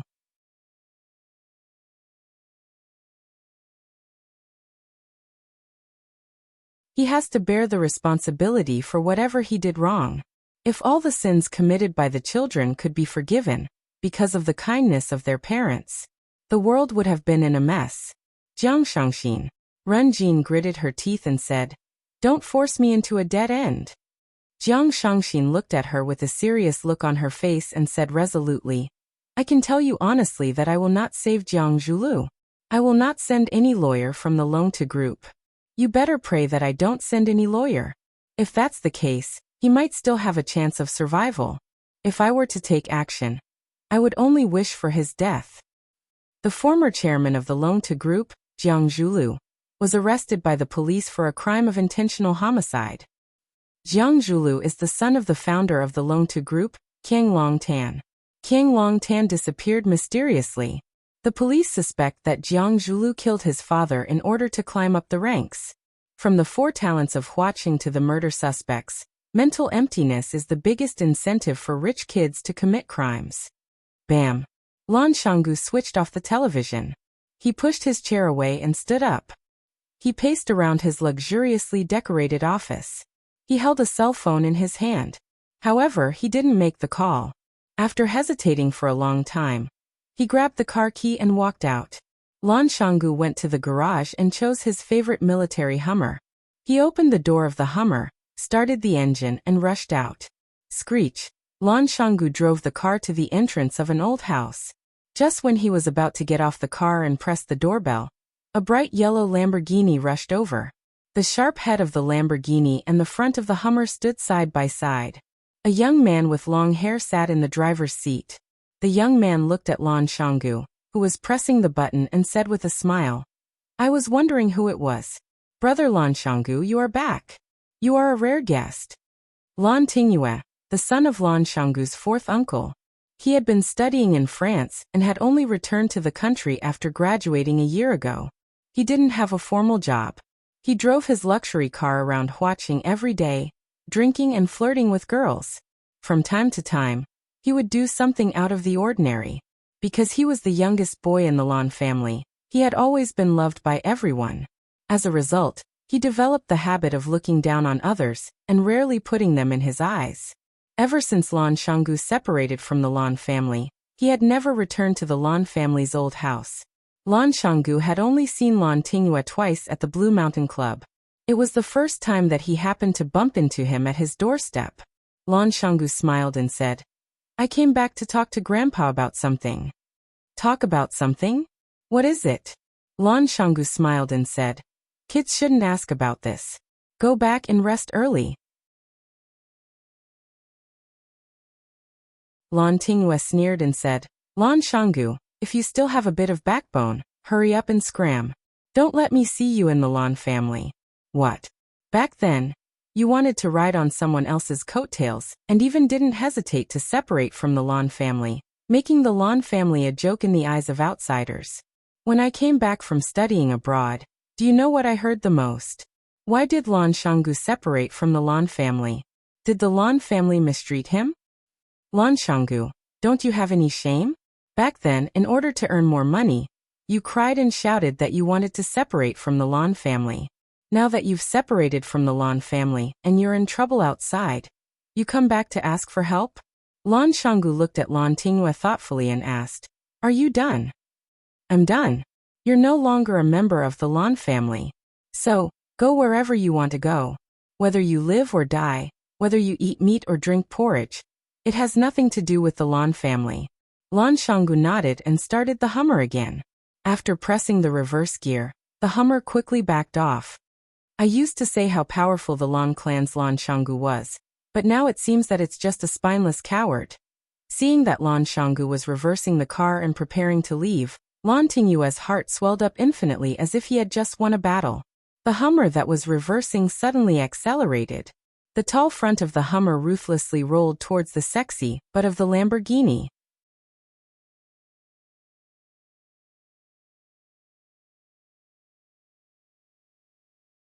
Chapter 616. People who don't attract jealousy are mediocre. Lan Shanggu wasn't mediocre. He was the most outstanding and dazzling figure in the younger generation of the Lan family. He was selected as one of the 4 prodigies of Huaqing by busybodies. It was also because of Lan Shanggu's excellence that he became the target of love and special care by all the elders of the Lan family. Whether it was the old man of the Lan family or the other elders of the Lan family, they all nurtured him as the successor of the Lan family. Unexpectedly, Lan Shanggu actually fell out with his family because of an investment. He didn't even hesitate to betray the Lan family. In the eyes of some people in the Lan family, his behavior was a betrayal. Big families naturally had their pride. No one had ever dared to take the initiative to propose a separation from the family. Lan Shanggu tore apart the Lan family for his own benefit. In the eyes of many people, he was a shameful traitor. When Lan Shanggu was doing well in the Lan family and monopolizing power, the younger generation in the family admired him. However, when he became a traitor and abandoned by the Lan family because of a stupid choice, the long-suppressed jealousy and hatred in the hearts of the younger generation in the family turned into a heavy hatred. It was like weeds in the spring field, crazily popping out. Of course, there was a special reason why Lan Tingyue targeted Lan Shanggu. After Lan Shanggu and the Lan family separated, the Lan family pushed his brother, Lan Shonhua, to take over Lan Shanggu's position as the new successor of the family. Lan Shanggu hadn't returned home for several years. The position under Lan Shonhua's, but became more and more stable. Now Lan Shanggu drove back in the middle of the night. In Lan Tingyue's eyes he saw a dangerous signal. This was a dangerous person. Lan Tingyue originally thought that his mocking words would make Lan Shanggu leave. When he was about to start his newly bought sports car and enter the courtyard, he inadvertently saw a dazzling light from the rearview mirror. No, it was a black front that looked like a beast opening its bloody mouth and pouncing at him. Clang, the tall and rough body of the Hummer rumbled forward. The hard metal bumper fiercely bit the sexy butt of the Lamborghini that stretched out like a wing. Not only that, the Hummer didn't stop immediately after smashing the butt of the Lamborghini. This big monster continued to charge forward under the control of Lan Shanggu. Kacha kacha. The back half of the Lamborghini was rolled up by the mouth of the big monster. The Hummer opened its mouth and continued to roll over Lan Tingyue in the driver's seat. Lan Tingyue was scared out of his wits. His face was pale and his pupils dilated. He pushed the car door open and wanted to escape, but he was pulled back by the seat belt and couldn't move. Lan Mountain Valley. Lan Mountain Valley. Lan Tingyue screamed.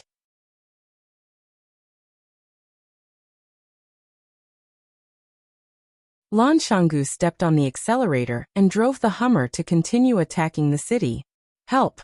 Lan Tingyue was so scared that his nose was running and his tears were running. He cried out, "Help! Big brother Lan, don't kill me!" Bang! The Hummer finally stopped, but the engine was still running. The Lamborghini's weak body, which was pressed under his body, was shaking non-stop. Lan Shanggu looked down and stared at Lan Tingyue, who was sitting in the front passenger seat. He said arrogantly, "Now can I go in?" Lan Tingyue couldn't say a word. He was so scared that he peed his pants. The hot air from the front of the Hummer poured on Lan Tingyue's back. His body was already soaked in sweat. "You called me a coward. I'm not angry at all." Lan Shanggu stared at the back of Lan Tingyue's head and said, "I'm angry that you are a real coward." "He is a child." A young man in a white shirt stood at the door. He had a pair of black-rimmed glasses on the bridge of his nose. He looked very scholarly. He looked at Lan Shanggu with a smile and said, "Big brother, why do you stoop to the level of a child? Isn't it not worth it to hurt your own body?" Lan Shonhua, Lan Tingyue's big brother. He was also the new person pushed out by the Lan family after Lan Shanggu left. When Lan Tingyue saw Lan Shonhua come out, it was as if he saw help. He cried and said, "Big brother, quickly save me, he wants to kill me." Lan Shonhua shook his head and sighed. He walked over to help Lan Tingyue untie the seatbelt and said, "Big brother rarely comes back. How did you make him angry? Also, what nonsense are you talking about? Big brother is our big brother. How could he kill you? You must have said something you shouldn't have said. There was such a big commotion outside.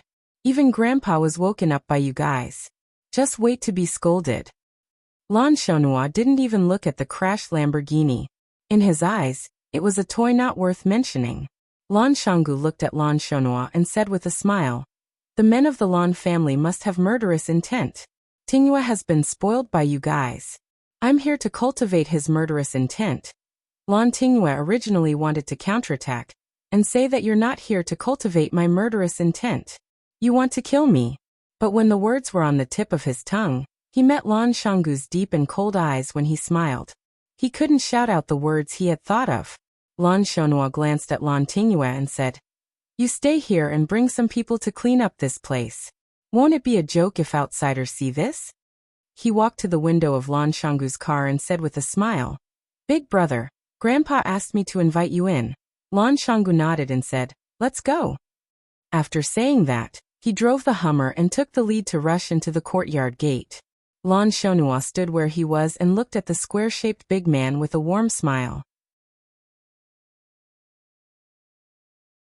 "Brother." Lan Tingyue ran to Lan Shonhua's side and said angrily, "Why did you let him in?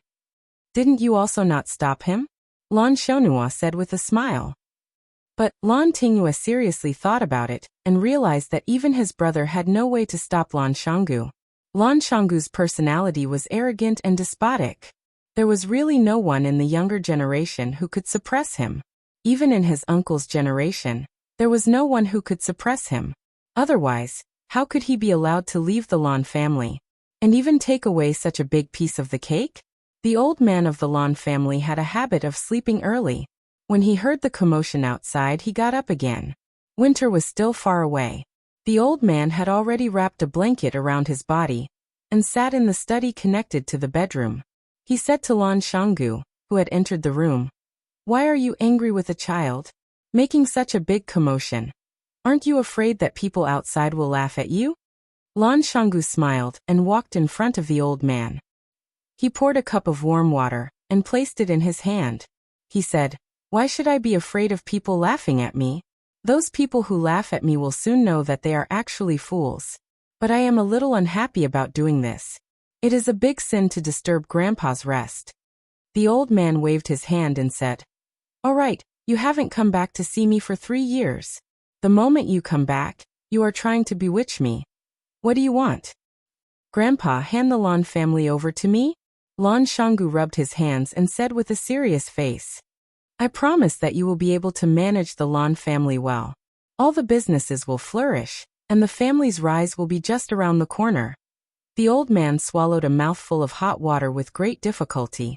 He glanced at Lan Shanggu and said, "I am not dead yet, and you are already thinking of usurping the position? How can this be usurping the position? Is there such an open and above-board usurper like me?" Lan Shanggu's face was full of smiles.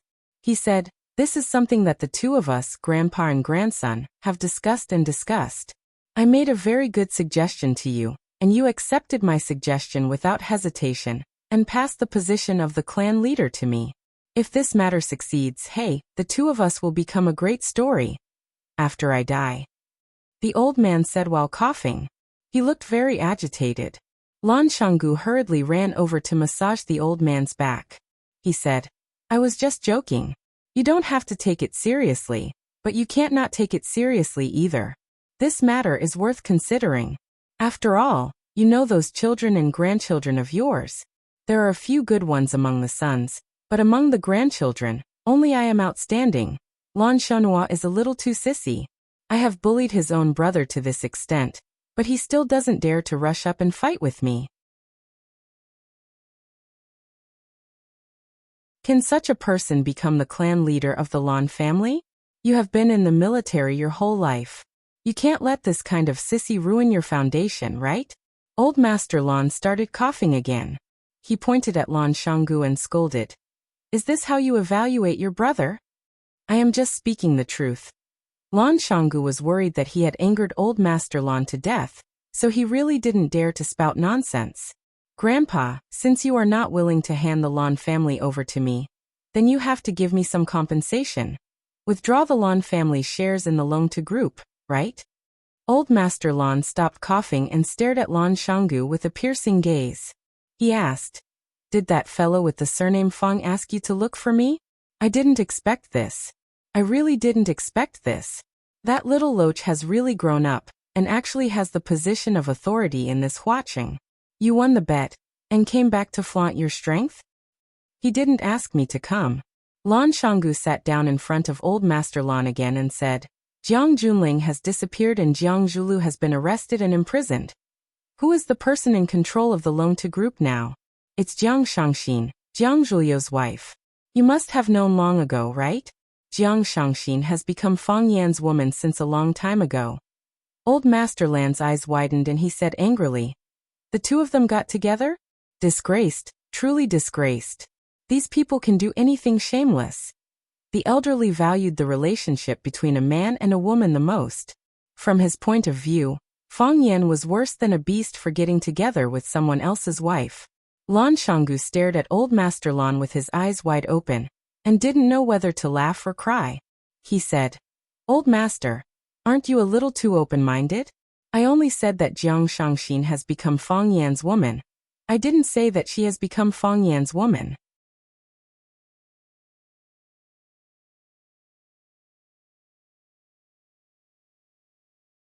Chapter 6:17. What was the difference between his men and his women? Lu Shu was Fang Yan's man, Lan Shanggu was Fang Yan's man, Du Qing was Fang Yan's man, and Jiang Shangxin was Fang Yan's man. They were comrades in arms and alliance. They were like grasshoppers on a boat. However, his women had another meaning. Lu Chaoga was his woman. The little princess of the Qin clan was also his woman. Although Old Master Lan was old, he was still very clear about this. He looked at Langu Valley and asked, Busybodies have named you kids as the four prodigies of Huaqing. Even though it's a little childish, it still represents the four most powerful clans in Huaqing. The Jiang family has fallen to such a state, it really makes one sigh. If the Jiang clan is gone, will the other clans really be able to protect themselves? Grandpa, can you protect them?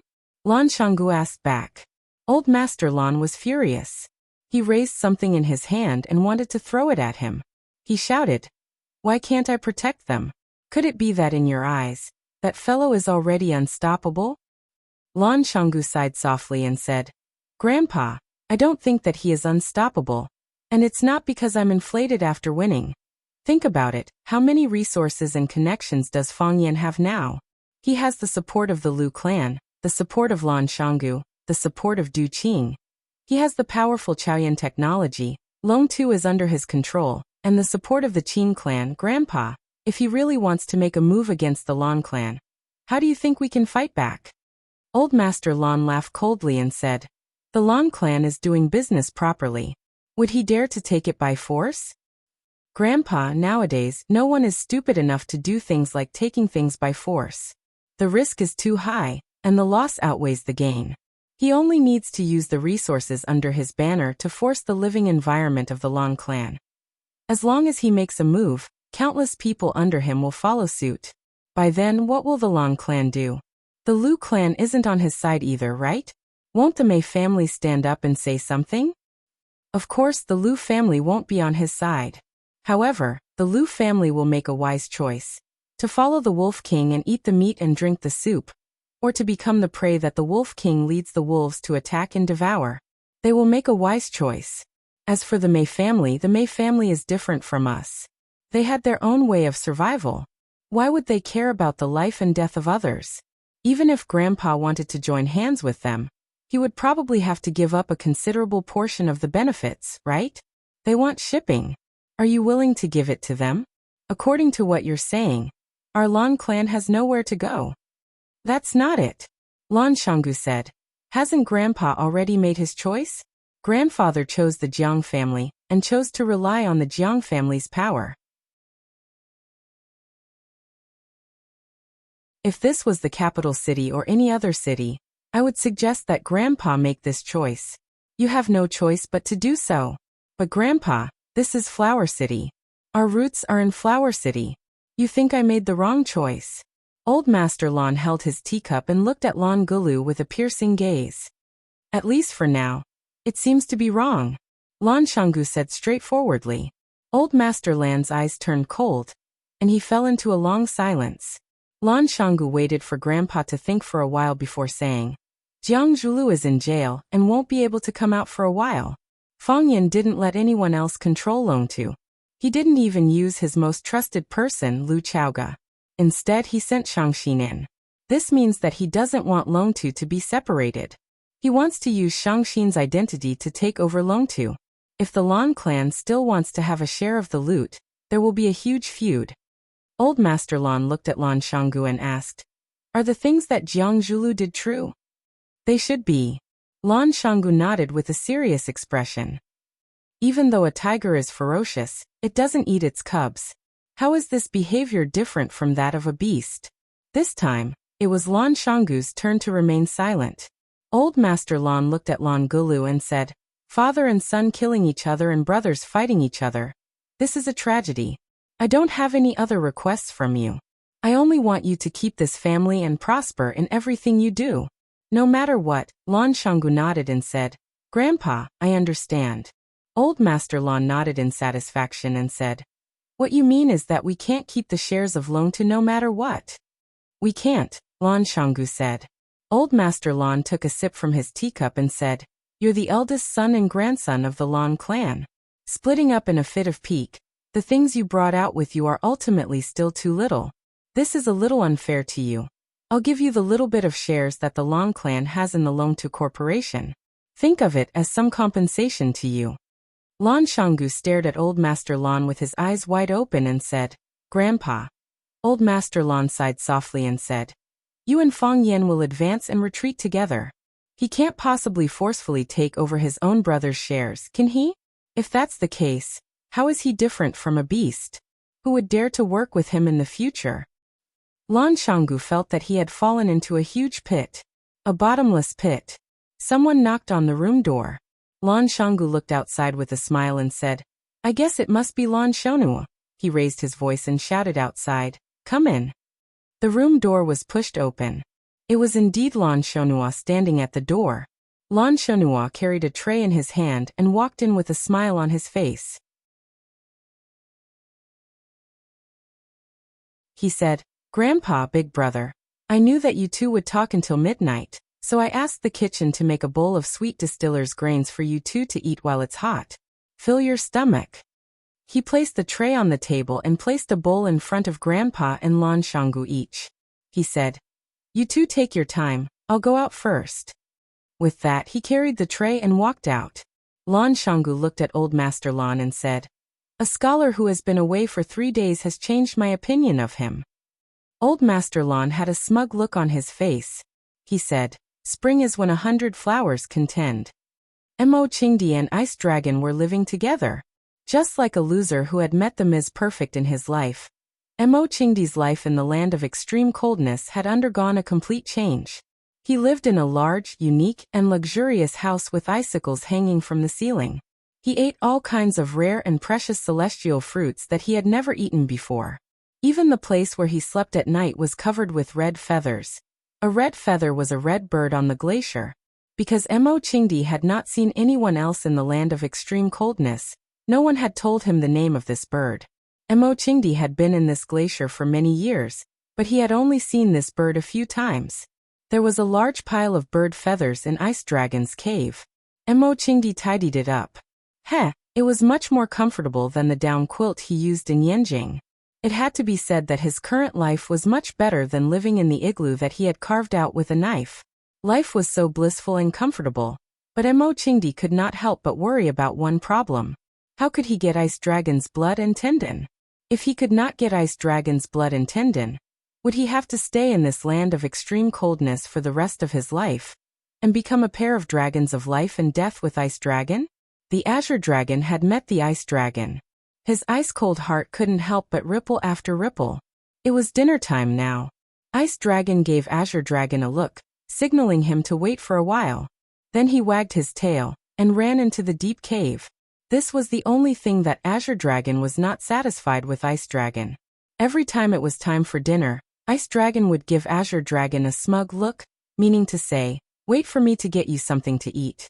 After a while, he had piled up in front of Mo Qingdi with all kinds of food in his mouth. It was said that every dragon had a treasure trove, and inside the treasure trove were all kinds of rare and strange treasures.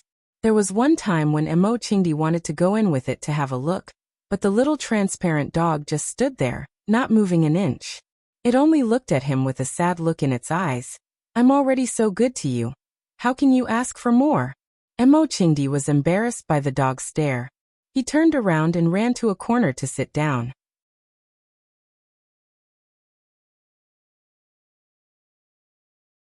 Only then did the transparent puppy scuttle into the depths of the cave with a whoosh, disappearing without a trace in an instant.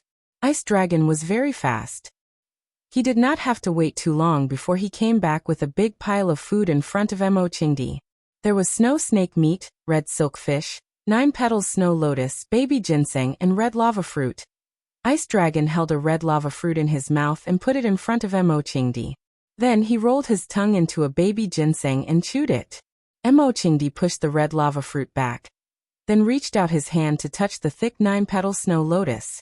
Ice Dragon saw Mo Qingdi's action, and once again held the red lava fruit in his mouth in front of Mo Qingdi.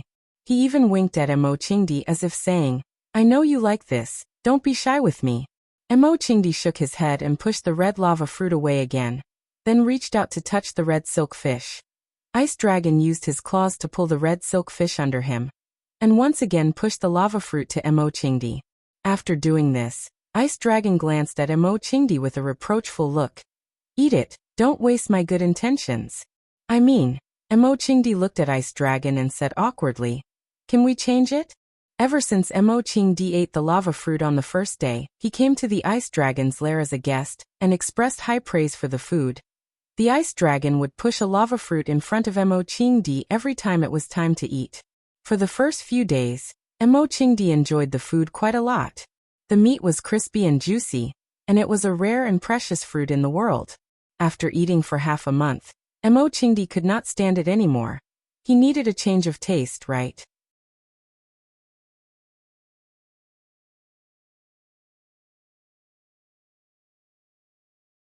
Chapter 6:18.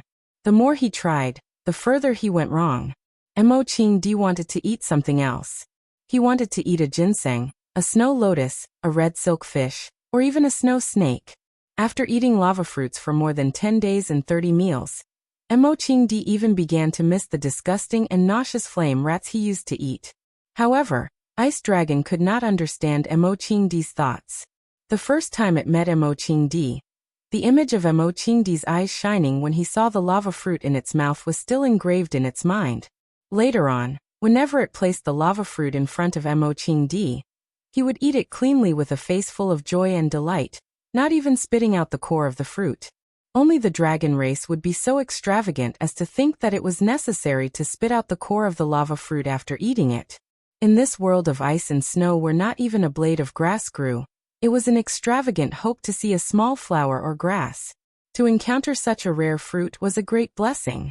The core of the fruit was also an extremely rare and precious object. How could Mo Qingdi bear to spit it out? The idea that Mo Qingdi liked to eat lava fruits was deeply ingrained in Ice Dragon's heart. Ice Dragon was a hospitable host. Since there was a guest in his territory, he naturally had to offer his best and favorite food. Don't you like to eat lava fruits? It's okay, I have plenty at home. In Ice Dragon's eyes, Mo Qingdi's act of pushing the lava fruits to him was humble and embarrassed. Ice Dragon thought that the weird-looking monster in front of him must have felt bad for eating too many of his magma fruits, so he wanted to return them to him so that he could enjoy them as well. Too polite. Ice Dragon didn't know how to speak. If it could, it would have said this sentence. It couldn't understand what Mo Qingdi was saying, but judging from his expression, the Ice Dragon stared intently at Mo Qingdi's expression. It tilted its head and thought for a while, then lowered its head again and placed the lava fruit in front of Mo Qingdi. Don't be polite with me. Ice Dragon wagged his tail. He had an expression that said, I understand your kindness. Although I like to eat it, I can give it to you since you like it. Mo Qingdi sighed deeply. He wanted to go home. He returned to his igloo, caught a snow snake or killed a flame rat, skinned it, cleaned it and froze it. He wanted to eat meat. Seeing Mo Qingdi's moved expression, Ice Dragon became even more pleased with himself. It jumped up and down on the spot, looking like it was asking for a beating. It used its claws to push the lava fruit in front of Mo Qingdi, signaling him to pick it up and eat it. Thank you. Mo Qingdi took the magma fruit and took a big bite. His mouth was full of juice, but he still felt that there was a bird in his mouth. If only there was a bird in his mouth. The Ice Dragon also began to eat. As usual, it ate the baby ginseng, the snow lotus with 9 petals, the red silk fish, and the snow snake. Feeling that it was still not full, it ran to its mouth and grabbed a few snow-like objects that Mo Qingdi had never seen before. It chewed on them with a loud crunching sound. Ice Dragon ate very quickly. After finishing the pile of heaven and earth treasures, Mo Qingdi had only eaten half of a lava fruit. Ice Dragon looked at Mo Qingdi with a face full of blame. Why are you eating so slowly? Look at how good I am. After Mo Qingdi had finished eating the lava fruit, he washed his hands and face with the icy water in the cave pool. Then he began to practice his martial arts. Mo Qingdi had to practice. First, it was to resist the bitter cold, so that his body could always be at its healthiest. In this extremely cold place, there were no doctors, and probably no other human beings. If his body became weak or he noticed some other symptoms, then only death awaited him. In addition, Mo Qingdi was also digesting the energy that the lava fruit gave him. Mo Qingdi did not know where this lava fruit came from, and he had never even seen a tree with this fruit. However, he could feel that this fruit was very beneficial to his body. The lava fruit was fiery red in color, sweet and juicy, and it felt cool and delicious when eaten. But when the fruit entered his stomach, it began to emit a strange heat. It was like accidentally eating an aphrodisiac, like, I love a piece of firewood, causing an inexplicable heat in one's body.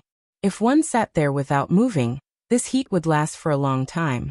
As long as one exercised intensely, the heat would spread faster. Mo Qingdi had just eaten another lava fruit, so he had to exercise again. Now he had to exercise 3 times a day. Ever since his tendons and veins were broken, he had never been as diligent as he was in this extremely cold place. Every time Mo Qingdi practiced, Ice Dragon would sit beside him and watch for a while. It never sat or squatted.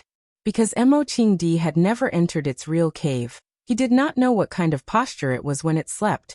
Perhaps there were other beauties hidden in the golden house? Thinking of this possibility, Mo Qingdi felt a trace of anger in his heart. As usual, after watching for a few minutes, Ice Dragon felt that Mo Qingdi's kicks were very boring, so it flicked its tail and rushed into the depths of the cave like the wind. Mo Qingdi was very conflicted. He wanted to heal his meridians and body, and he wanted to go back to check on the current situation of the Fong family, and see if Fong Yan could hold on by himself. If he wanted to go back as soon as possible, he could only kill Ice Dragon, drink its blood, and extract its tendons. However, if he did that, How could he be worthy of its life-saving grace? How could he be worthy of its deep friendship for treating him with good food and drinks every day?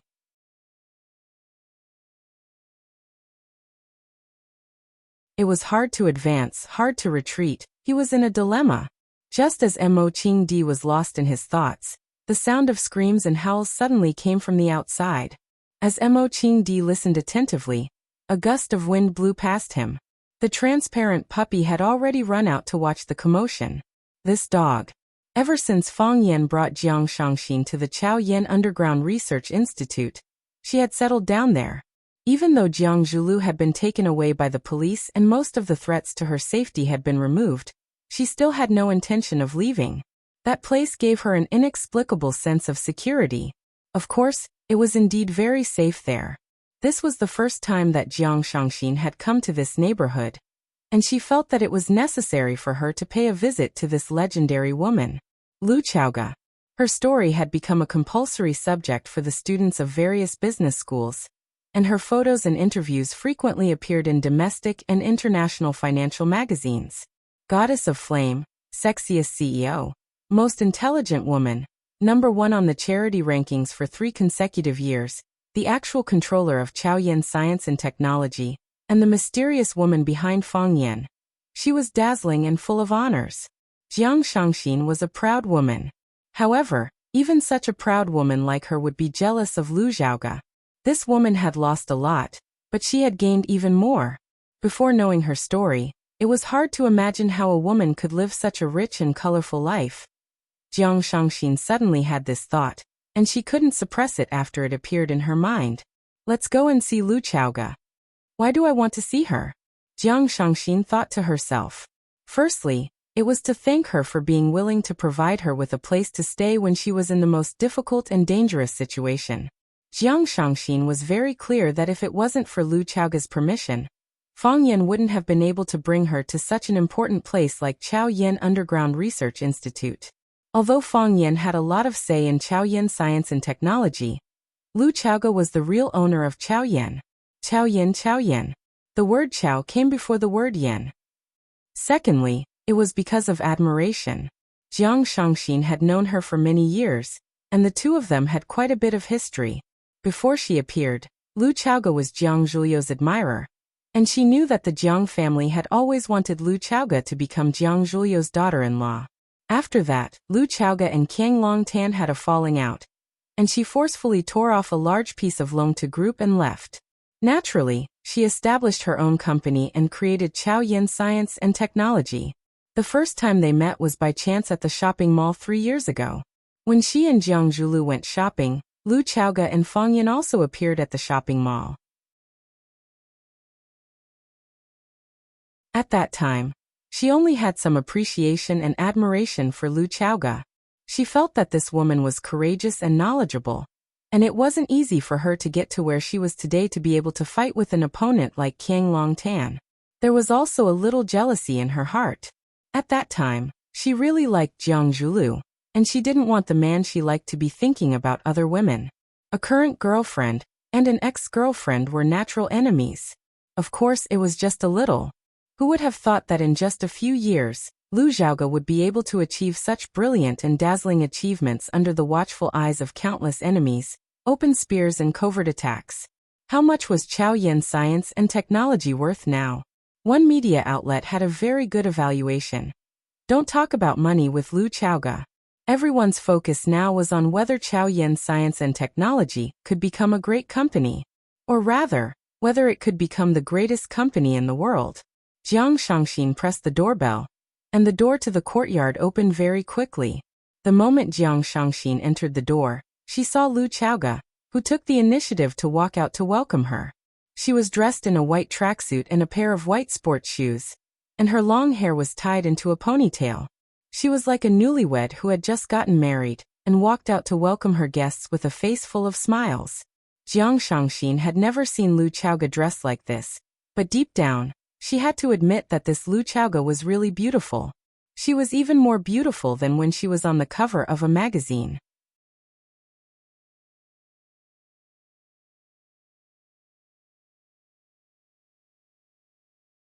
Chapter 619. In the media, Lu Chaoga was aloof and elegant, just like a goddess in the clouds. While people worshipped her, it also created a sense of unreachable distance. In Jiang Shangxin's eyes, Lu Chaoga was smart, sharp, and cold. She was good at forbearance. Some people described Jiang Zhuliu's father as a scalper and a dog. However, Jiang Shangxin felt that Lu Chaoga's scheming ability and ability to hide her emotions were not inferior to Qiang Longtan's. When she was still a child, she already knew how to deal with the murderer, who killed her parents and won, and finally avenge her parents. How much willpower did it take? There was an old saying that went, "Kings don't meet kings." Because of some reason, Jiang Shangxin would more or less see Lu Chaoga as her competitor. However, when she saw Lu Chaoga come out to greet the guests in such a simple home attire, Jiang Shangxin suddenly realized that she might never be able to catch up with Lu Chaoga's footsteps. Some people did it as if it were heavy, while others did it as if it were light. Perhaps, in her heart, she had never seen herself as a competitor? It was a fortunate and sad thing. "I'm sorry to disturb you so abruptly." Jiang Shangxin looked at Lu Chaoga and said apologetically.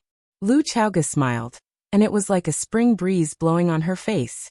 Jiang Shangxin dared to swear that no media could capture such a smile from Lu Chaoga in the past.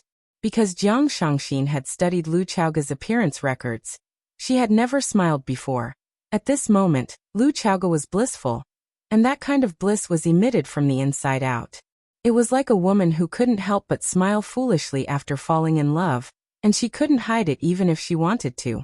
Lu Chaoga took the initiative to stretch out his beautiful palm toward Shangxin and said in a gentle voice, "I was supposed to be the one to visit you, but I've been too busy recently. I'm very happy that you're here as a guest." Jiang Shangxin sighed to herself. This woman was indeed a formidable person. When he was in trouble, he came to seek shelter, and even until now, he was still living in the underground research institute under her name. She didn't mention or ask about it when she saw him, as if she didn't know about it at all. Needless to say, that was the most embarrassing period of time for Shangxin.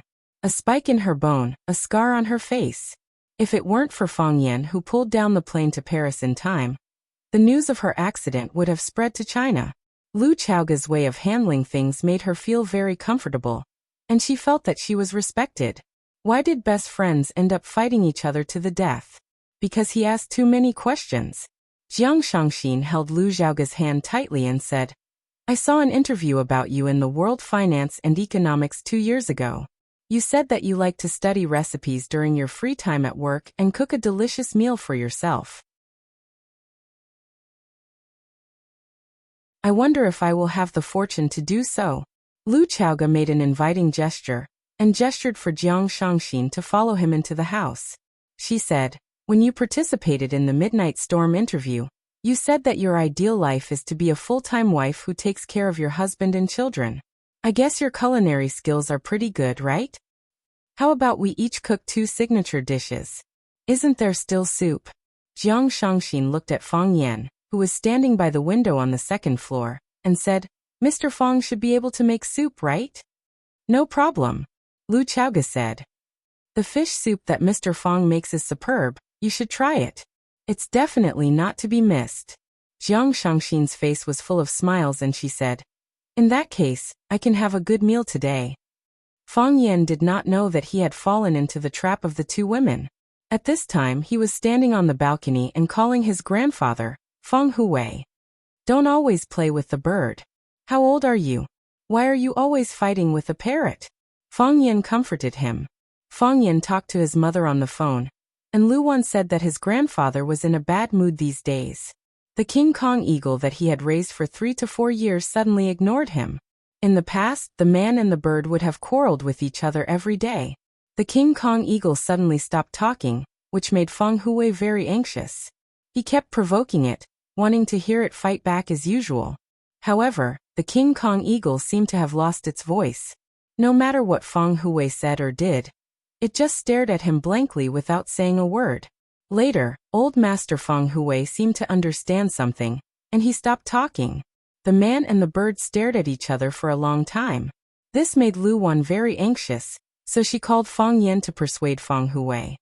"So what if I'm old? Old people are not allowed to play with birds? Which family's rule is this? If I don't play with birds, what should I do? I want to hunt bears in the mountains and catch turtles in the sea, but I need him to listen to me. If he doesn't listen to me, where can I go? I can only play with the old bird to kill time. Fang Yan felt bad and said guiltily, Grandpa, why don't I go back and bring you to Huacheng? Didn't you say that?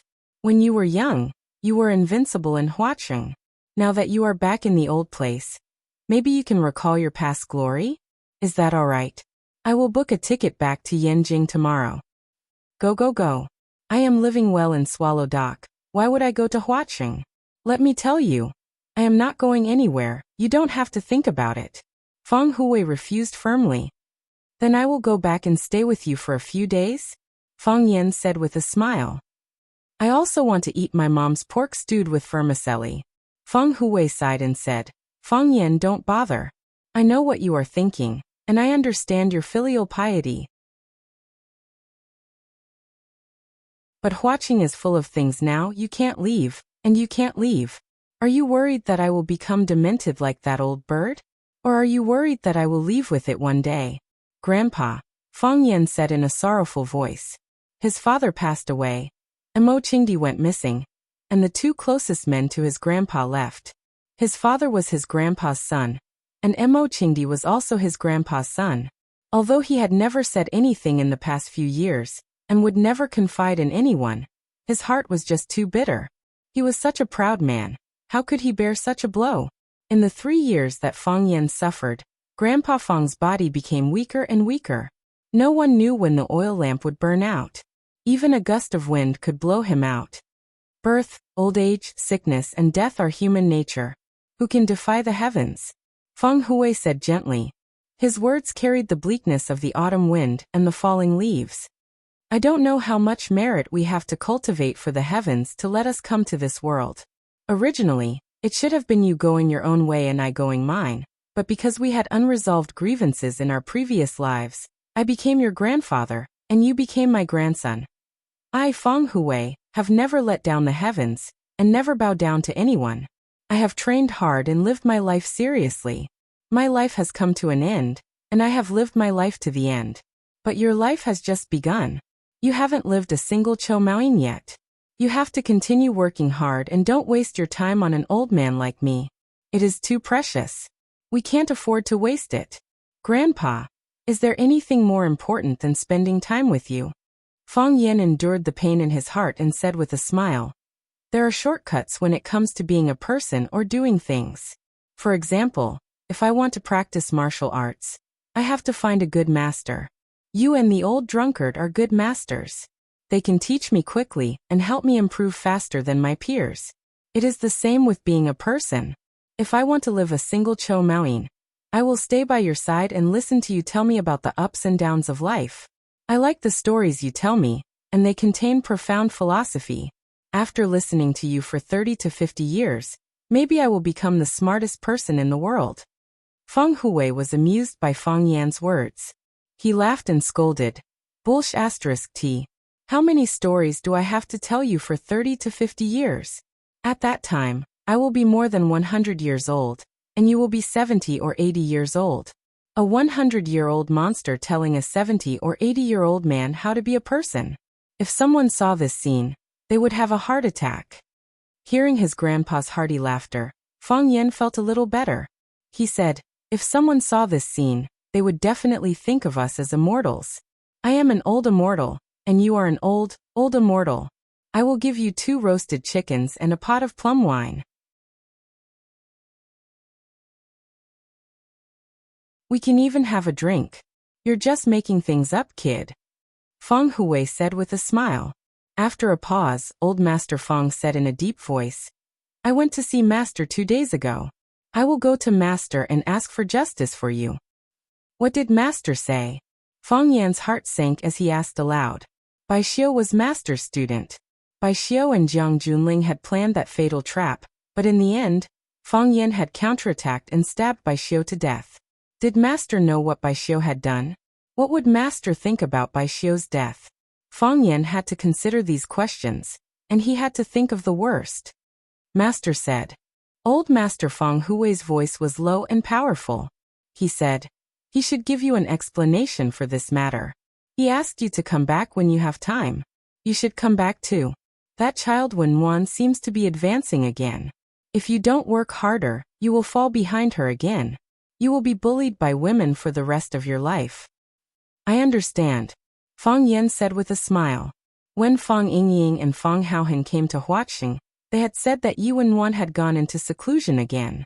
During this time, Fang Yan had been unable to contact her. Every breakthrough was a rebirth. It was full of hope, but also unknown danger. Fang Yan wanted to go back and face it with her. I will go back as soon as possible. You're tuning in to the Li Mei's Wuxia Whispers YouTube channel. We're so grateful for your support, and don't forget to subscribe to join us on this incredible journey through captivating stories. Your generosity through donations truly makes a world of difference, as it's the primary source of revenue that allows me to expand and enhance this channel for you. Thank you from the bottom of my heart for being a part of this adventure.